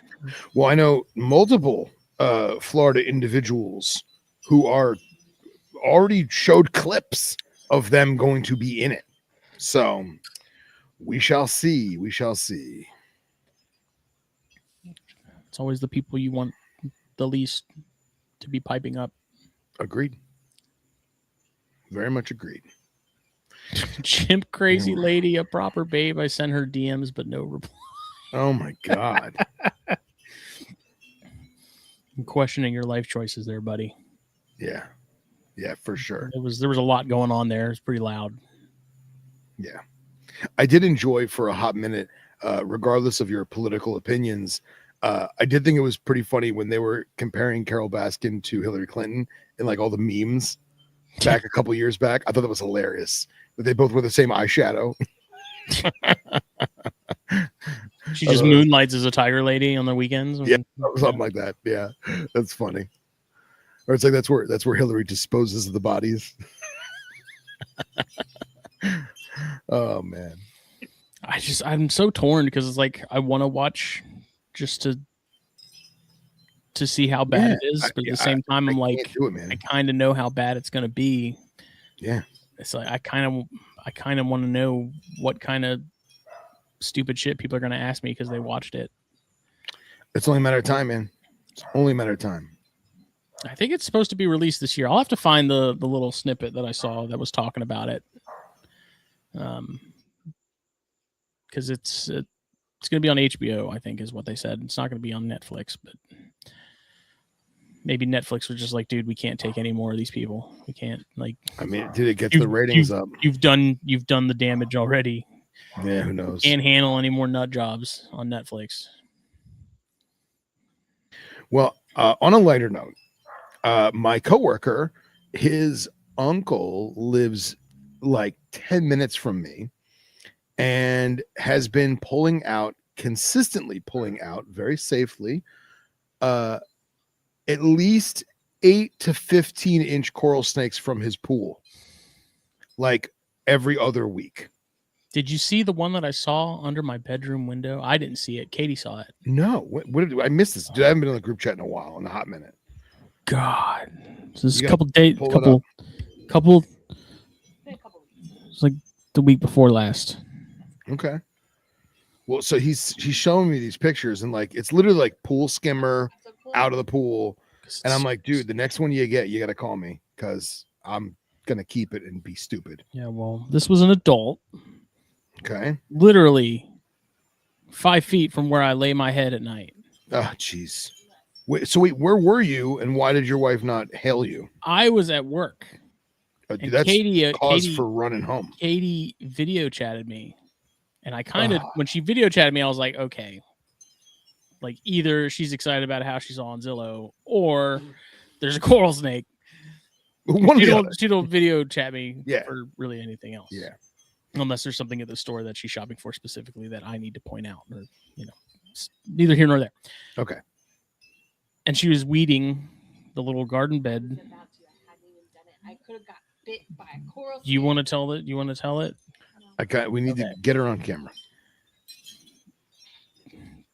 Katie girl, get over here. Hold on a second. You gotta push it back. I'm not camera ready. Hey girl. Can you even hear?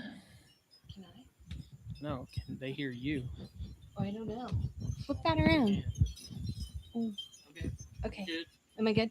Yeah. So anyway, what had happened was What happened was I can't hear Phil though.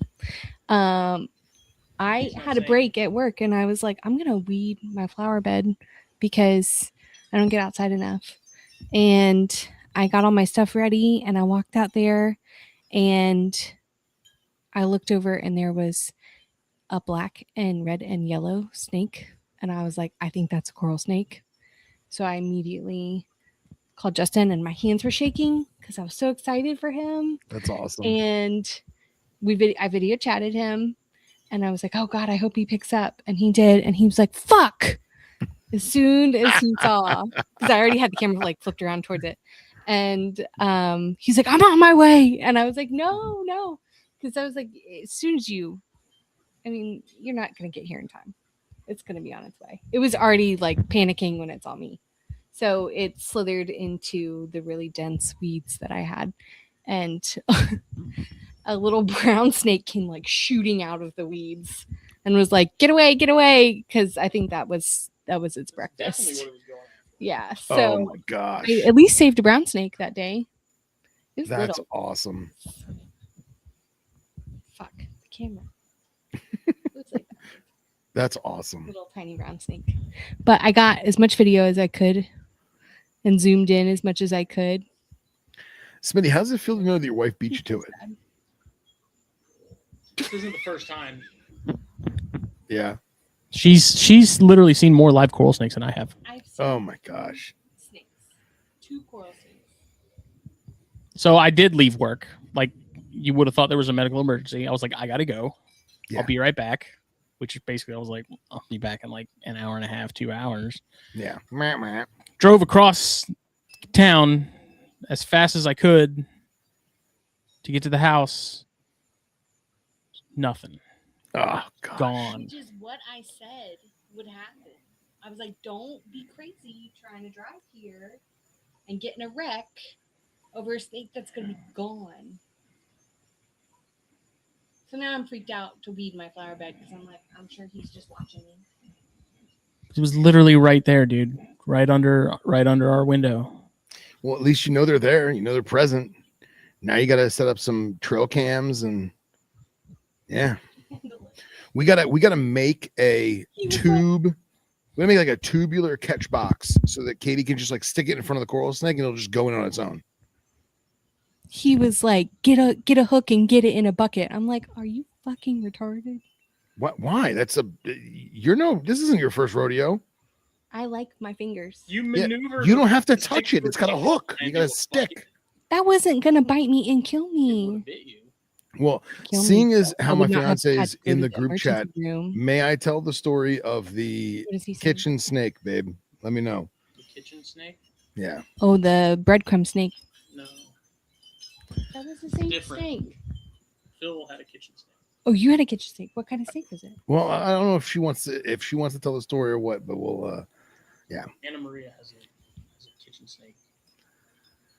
So, but at least you know you have them and they're at your house. They're literally on your property. I was so close, Phil. I know. But I might as well have been on the moon. Might as well have been on the moon. It will come back, I man. debated calling him. Like, I kind of question the wisdom of that. Okay, so I got greenlit for the kitchen snake story.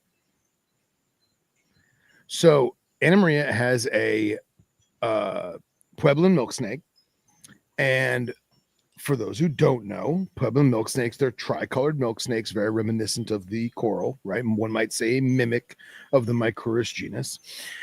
So Anna Maria is at her house and she FaceTimes me, very similar to Katie. And she's like, babe, I think the milk snake got out. I think it's in the kitchen. And I'm like, well, let me see. And she spins the camera around. And it is the largest scarlet snake I've ever seen. Like 14, 15-inch scarlet snake. I remember you telling me about that now. In her kitchen, just cruising along the wall. And I'm like, oh my God. First of all, that's not your pet. Your pet is in an escape-proof container. Just grab that. And she's like, what if it's I was like, it's not a coral snake. Trust me. Just grab it. And it's not going to bite you. Like they're incapable of biting, metaphorically speaking. And she did. It took a hot minute, but she did. And then she let it go. And I was like, but what are the odds that she's going to find a gigantic diesel scarlet snake in her freaking kitchen? Okay. But at the same time, I did think it was very adorable that she thought it was her snake that got loose, but at the same time was apprehensive because she didn't, you know what I mean? The whole mimicry thing. Yeah. Yeah, exactly. Yeah. But that's just what happens, just man. A scarlet snake in her kitchen. It's just how it happens, man. The wives find the cool shit. You know? Yep. Did Katie hear me say that? He said wives find the cool shit. That's it. You don't want to find it. It's only because they don't want to find it. She said. Yeah, exactly. So it was right there, man. Phil. Did you right show there. them the pictures? I sent them to Phil. Oh, you sent them? Let's see. Hold on. I zoomed in. I guess I can pull them up. Yeah, pull them up. I have them here, but pull them up. Oh my God, that thing is awesome. And kudos to Katie for spotting it. That's great. And knowing what it was. That's awesome. It's like on many of trips, Nipper's brought his wife with him just on vacation. They do a little herping, and he'll spend hours looking for something, and she'll go like rendezvous with him somewhere, and she'll be like, "Is that one right there?" And she's been there for like 4 seconds, and she finds it before him. He's been there for hours. That's where it was, Phil. It's right in here. That's my window. Under that rose bush. Oh my God, look at it. Oh, there it goes. Oh my God. The rage it fills me just to watch that video. At least you have a good video. At least my photographer's cute. That's it. Videographer. I was like, just grab it. Meanwhile, Kasicki says, half the pics my wife sends me are escaped snakes she finds. Oh, man. Dude, look at that head. Just look at it, Phil. Would you look at it? Zoom in. I can't. It's Facebook. Dude, look at the bright red. What a textbook specimen. I Legitimate. have noticed with the ones that I have seen, like the yellow on red, there's like a gradient sort of effect. There's a scale. There's one It's row not of a- scales that's faded. It's not a clean split between the red and the yellow. It's like the yellow fades into the red. Yeah, that's awesome. That's awesome. Does it do to the black as well or no? No, it just does it to the red. Okay. But then the red does have like some black tipping going on. Yeah, that's awesome. I think it's pretty Dude, that neat. snake must have just shed. I don't know. Dude, look at that head. But I also find it interesting that Katie saw that Storaria, or it might have been a Tantilla or something. Because the last one that I did see that was alive was the one that was climbing up that tree in the backyard a couple feet from where this was. Yeah. After those baby yellow rats, like up in that tree trunk, it was climbing. So I find it interesting. I'm starting to wonder if you see them above ground like that, if when you do, if they're on the trail of something, like they're actively hunting. I mean, that was clearly. Judging by the way that little snake. Yeah. was zooming out. Well, now, all right. So my next question for Katie is, what time of day was this? And What time of day was it? About 10, It was like, yeah, it was like 10ish, Oh, late awesome. morning, which I've then- also noticed with my neighbors that see them. It's like a late morning between like 10 and noon typically is when people are seeing them. really? Yes. And then did it rain that morning? it did not rain that morning. Okay. No, it's been Okay. pretty dry. We've had pretty much a drought. Is there a hose by where she was weeding? Yes. Ah, is the hose a little leaky? So he was. Yeah. I mean, it was in here. He was in Right. The hose is right there. Oh yeah, dude. That's exactly what that is. It's looking for water. Probably smells the hose water. Mm-hmm. That's so cool. Always the bridesmaid, never the bride. It's our plight with coral snakes, dude. It really is. Set some tin out by your house. So yeah, I was. There's a wooded lot next door to the house, That would be perfect. and I don't know that I'll necessarily put tin, but Gabe was saying put some boards because I feel like he thinks that boards would be more conducive to corals than tin would, which I think I would agree. I would agree with that. Yeah. Um, I feel like There's it's also also- going to harbor more animals that it would want to eat. yeah, that was my thinking too. Because I mean, you've been to the house, you've seen the Yeah. amount of magnolia trees we have on that lot. I mean, there's like what 4 Oh yeah. big magnolias right next to the house, and so there's like that whole lot is just a solid 6 inches of magnolia leaf litter, from Yeah. years of that thing, those dumping leaves. So I mean, like as far as the the habitat or micro habitat, whatever you want to call it, it's pretty much perfect for them because it's that magnolia stuff brings in all the small bugs and roaches and stuff, which brings in all those smaller snake species, and that's going to bring in the corals and stuff too. So my other plan was to just go into that lot and take a rake and just start raking the shit out of all those leaves and turn them one up that way. Honestly, man, it wouldn't hurt. I don't know. That's gonna get big. I'm not going to get bit. Nah, you'd be fine.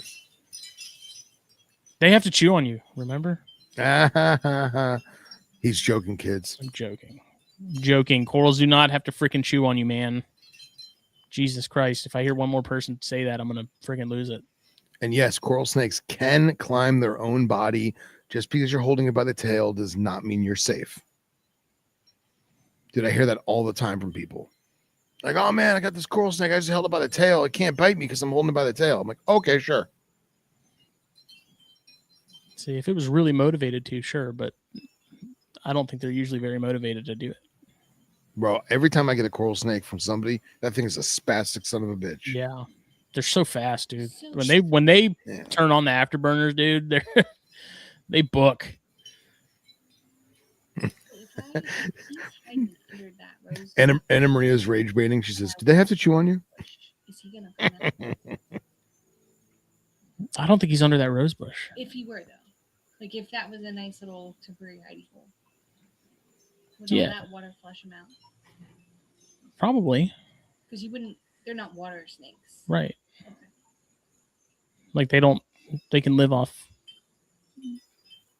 not a ton of oxygen, Oh, but like they're definitely they're fully capable of drowning.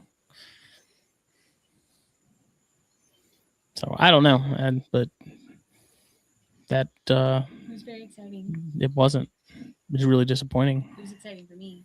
It was exciting for Katie. It's exciting for me too. I think it's pretty cool. I preferred that experience over finding the freaking Jansenine when I didn't have any pants on Yeah. in the house. Yeah. Nice. Good old Jansenine days. It's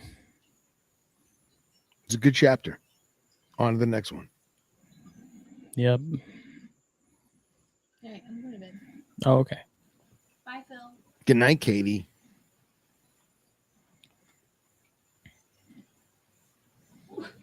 Oh, Lisa's in the chat. What's up, Lisa?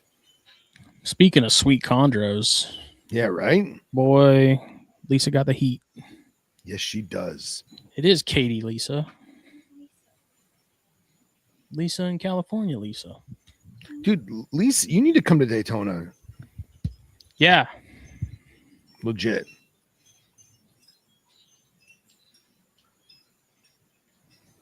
She would be so much fun in Daytona. I don't know. It's just lately I've been seeing baby chondro pictures and I get baby chondro fever. Like I miss that. I miss those headaches. Yeah, man. I miss the royal pain in the ass that are baby chondros. She's so humble. I was not expecting to hatch such nice babies. Boy, Justin Olson lives near me over in the Bluffton area. Yes, he does. And he hatched out some chondros recently from some freaking unbelievable pairings. And he's like, dude, I can't get some of them to eat. And I'm like, well, if you just give those ones to me, I'll jump on that grenade. I'll fall on that sword. Because what else do I need in my life but more work? I got my colony of Turkicus geckos here in the garage to choose from and use. I'm waiting to see them all hovering around the roach bins now because the roaches are in the garage because it's nice and hot in here and they haven't really been producing in the snake room because it's not that hot. Yeah. So now I'm waiting to come in one day, turn the lights on, and there just be like a whole gang of turkeys, geckos hanging out on the roach bins because they can't get to them, but they can like sit there and look at them. Oh, yeah. Are you using Bug Burger at all or no? No. I do kind of a mix. I do like some veggies and fruits and stuff, and then I'll give them some like Cheerios. I'll give them some fish food, some dog food. Nice. Did you ever try the citrus thing? I do oranges. Like they go crazy for oranges. Okay, I don't know if that actually makes a difference as far as like everyone says, yeah, I know. Yeah. I don't get it because I'm my main thing. Like I have discoids and dubias because Sky had a big tank of discoids when I was down there in Tampa for Carpet Fest, and I was like, "Hey Sky, like, do you want to give me some discoids?" And he gave me a whole bunch of them. And nice.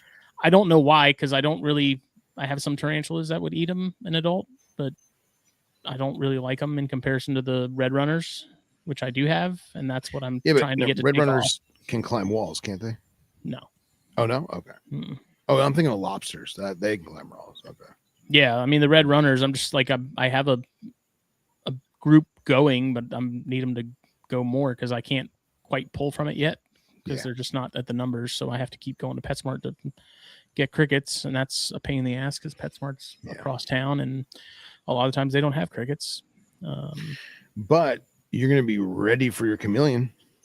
Yeah. So I mean, I have the discoids and stuff. I don't know why I'm not going to do anything with them. I don't. Chameleon food. Keep them off.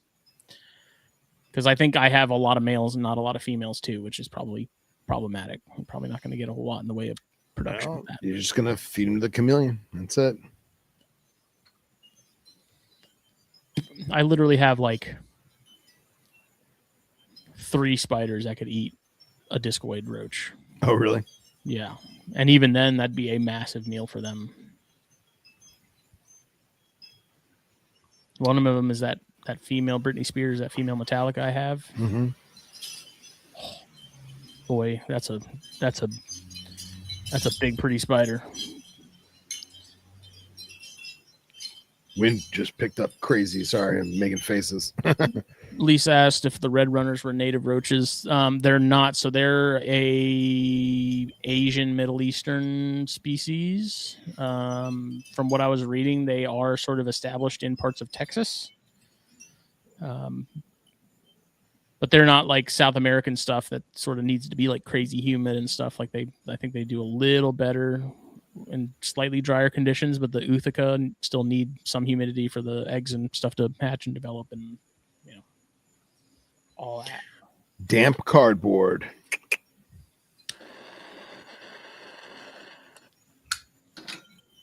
Well, it's the same with mealworms. Like I have mealworms and I don't feed mealworms. I don't know why I have them. And so Brendan Meyer was like, how come nobody has mealworms anymore? I was like, I do. You want my colony?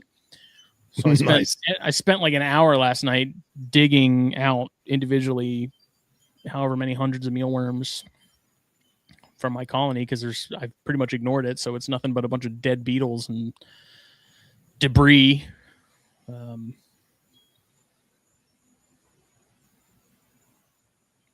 No, so Lisa asked if roaches ever hurt people's teas, tarantulas.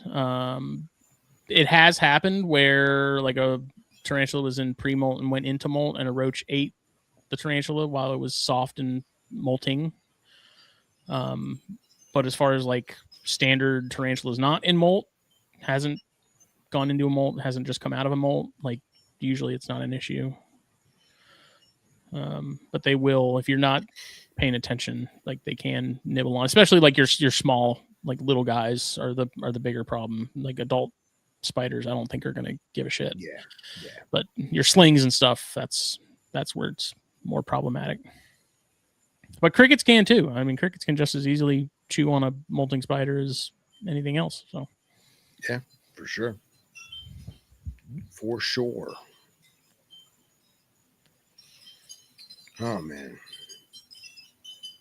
Yeah, I got to feed up the scorpions. I haven't fed them for probably about a month because they were all just getting fat little jelly beans, So it's like, all right, let me give them a month to just kind of chill. And then I looked at them a day or two ago, and they look exactly the same. So I'm still gonna feed them probably on Wednesday, but that is a beautiful thing about scorpions. It's just like bulk the shit out of them and then leave them for weeks, if not months on end. Yeah. So I still have my my 2 pairs of Margaritatus. Those are probably going to go down to my buddy John Calloway at some point. Cool. Soon, just because I don't know. I don't really need them. I got you. They're cool. You had fun with them. Yeah. Yeah, man. After that female like ate that brood, and I was kind of like, fuck y'all, man. Yeah, it's disheartening. Friggin' 9-month wait just for her to be like, yep, fuck you, dude. Yeah, I've had that happen. I've had that happen with Hodentota. I've had that happen with Pandinus. That's the worst. Oh man. I mean, I guess I can't be that upset. It wasn't like a good brood. I think a lot of them actually were botched, and she just got rid of them and then ate what was left, because a lot of them did look underdeveloped, like not fully formed. Sure. So I don't know exactly what happened there, but I do wonder though, if I put the 2 pairs together, if those males combating would try it, would encourage, but I don't know. Try it, man. For a species that supposedly doesn't do well communally, like those pairs seem to get along just fine. Yeah, I can imagine. I think we're a little more hesitant on certain species because we're afraid of the cannibalism, but something like that, like you think about how many are in the wild and like how you flip one log and there's like 30 of them, Yeah. Man, one time I had a big Pandinus and she gave, I guess it was like 14, 15 babies. And I came home and I was like, oh, let me check the babies.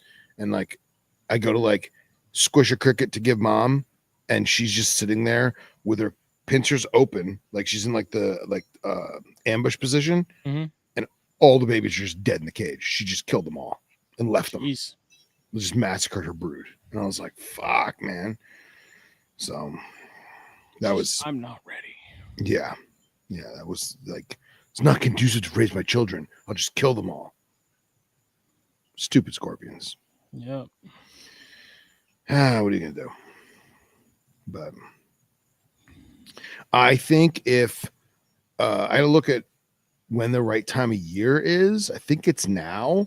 If it is now, I'm gonna put Androcnus australis together. Just cohab them, Mike Kosicki style. See what they do. See what happens. Yeah. Yeah. Because they're fat enough now that they're not in ambush position like ever. And if I put a cricket in front of them, they'll take it. But when I throw crickets in there, I'm finding if I throw 4 crickets in there, 3 of them are dead. Just in the sand. They just died because there's no food or water or whatever. Yeah. So I feel like they're at the point now where if I did cohab them, they would be indifferent or they would hook up. So yeah, we shall see. But I think that'll be fun. That'll be good. It's a long wait too. Yeah, right. Yeah, it's like that's like Bitis, man. It's like a 7-month gestation period. It's fucking wild. Yeah, for sure. For sure. What's the average litter size of wild Bitis? Do you know? It's species specific. They even know, like with gaboons, like how many babies are gaboons taking on the wild? I don't know. Do they even know? Yeah, I don't know if that's ever been a thing. I'm sure there's been cases where they've found a gravid female, field collected her, and she birthed in captivity. Mm-hmm. I mean, that would be a good indication of it, but I don't know how often that's ever happened or with how many different species. Yeah. You know, because you look at like my puffs from KwaZulu-Natal, they typically have less than 15 offspring in a litter, but like the ones from Morocco have like 50 babies. Ridiculous amounts. Yeah. I think the record's like 83 or something from Tanzania. Yeah. Ridiculous. Yeah, ridiculous. You know, we had Tanzania. I had that gigantic pair of Tanzanians back in the day. And I think we had like, I can't remember now. I know I've said it on podcast before, like 63 or 62 or something like that. And that was from that one hurricane. It was Hurricane Wilma, I think it was. Oh, yeah. Yeah. So it's like 7 months later, it's just goo. Yeah. Goo and venom. That'll be interesting with the Conicus because I've never done live bears before. So that'll be live bears is the best, bro. It'll be something new. Live bears. I don't know though. Will it? I feel like it's easier to screw things up. I mean, I don't think have like direct control over the embryos and the eggs. Yeah, but as long as mom's healthy, then the babies are healthy. You know what I'm saying? Like as long as mom's good, they're good. Yeah. And like with Cordylis, I wouldn't even know that there was a birth until I would see like a wet spot on a rock. And I'd be like, why is there a wet spot? And I start pulling the cage apart and there's just, there's a baby, there's a baby, there's a baby, you know? So, yeah, man, Tropidosternum. First time I did them, there was like this weird like yolk thing sitting on a rock. It almost looked like a urate made of amber. And I was like, what the hell is that? And like I picked up my finger and kind of squished it. And it was like felt like a gusher. No, it was like did you eat it? When you overcook like a sunny side up egg. Like what do they call that? Gross. No, what's the term for that? Dude, if my eggs are runny at all, I'm gonna lose it. That's me. I'm like it grosses me out so much. Yeah, I can't do snotty eggs. No, but anyway, I find this little yolk thing and I'm like, what the hell is this? And I saw out of the corner of my eye a baby like on a stick. And I was like, oh shit. And I just grab that and grab that and grab that and grab that. So I think I got 5 or 6 out of that one female. Wow. Yeah. That was a good time. These babies are so freaking cute. Little guys. Little guys. I feel like baby Agurnia would be pretty adorable too. Dude, yeah. And I feel like the guys that do a Gurnia, they have it like easiest because you just leave them with mom. Right. You just leave them be. You know, at least with mine, I had to pull out because I get weary of like dad eating one or even mom eating one because it's close proximity, not a lot of hiding spots. Why not? Yeah, why not? Yeah. easy meal, expensive meal. Yeah, I'm depleted of my nutrients. Oh, look, something moved. I can eat it. It fits in my mouth. Yeah, exactly. Yeah. So, but, oh, man. Well, did you want to touch base on anything else? Because we're at the witching hour and it looks like I'm going to get rained on any second. Nope. All right. It just about does it. I'm going to go see if Rosie's done giving her eggs a little squish. Yeah. Yeah. Let me know. Yeah, hell yeah. I'm going to take a ton of pictures. So, This episode was brought to you by Fulvius Apparel, fulviusapparel.com. Use the code THN at checkout. Get 15% off your order. That is the exclusive promo code for THN listeners and viewers like you. Daytona pickup. If you're going to be going there and you want to just save on shipping and pick them up at the show, pick up your order. That's on there. I've had some orders where people said they're going to do Daytona pickup, but they placed an order from like Montana. So I'm need to send some emails basically saying like, are you going to Daytona or not? Because if not, you got to pay me some shipping. Yeah. So just be wary, just be mindful. But yeah, I'll bring them on down. Already got a box of orders packed up and ready to go to throw in the car and head on down to the promised land. Hell yeah. And then cold-blooded caffeine, best coffee. Snakes and Stogies blend, like I mentioned at the beginning of the episode. We are biased. It is the best one, but they're all good. Mexico and Rwanda together in a bag, interwoven, just like Phil there. Give it a shot. Use the code SMOKE at checkout. That should get you 10% off your order. And we might be around Thursday. Phil's not feeling well. Phil King. We were talking about doing a Arachnids episode, but he's not feeling good, so I don't know if that's going to happen or not. I know THP ain't happening because Jake's going to be in Texas, so yeah, boy. I don't know what's happening. As always, I have no idea. I've gotten so lazy in my old age with the podcast stuff that I'm like, yeah, we record. Yeah, we don't. But I do have plenty of episodes of Herpcore history to add still. Cool. So I figure on the weeks that like it's a bye week or something, I'll upload a couple of those just to kind of keep things rolling. The episode I did a couple months ago is now up as of like 2 days ago.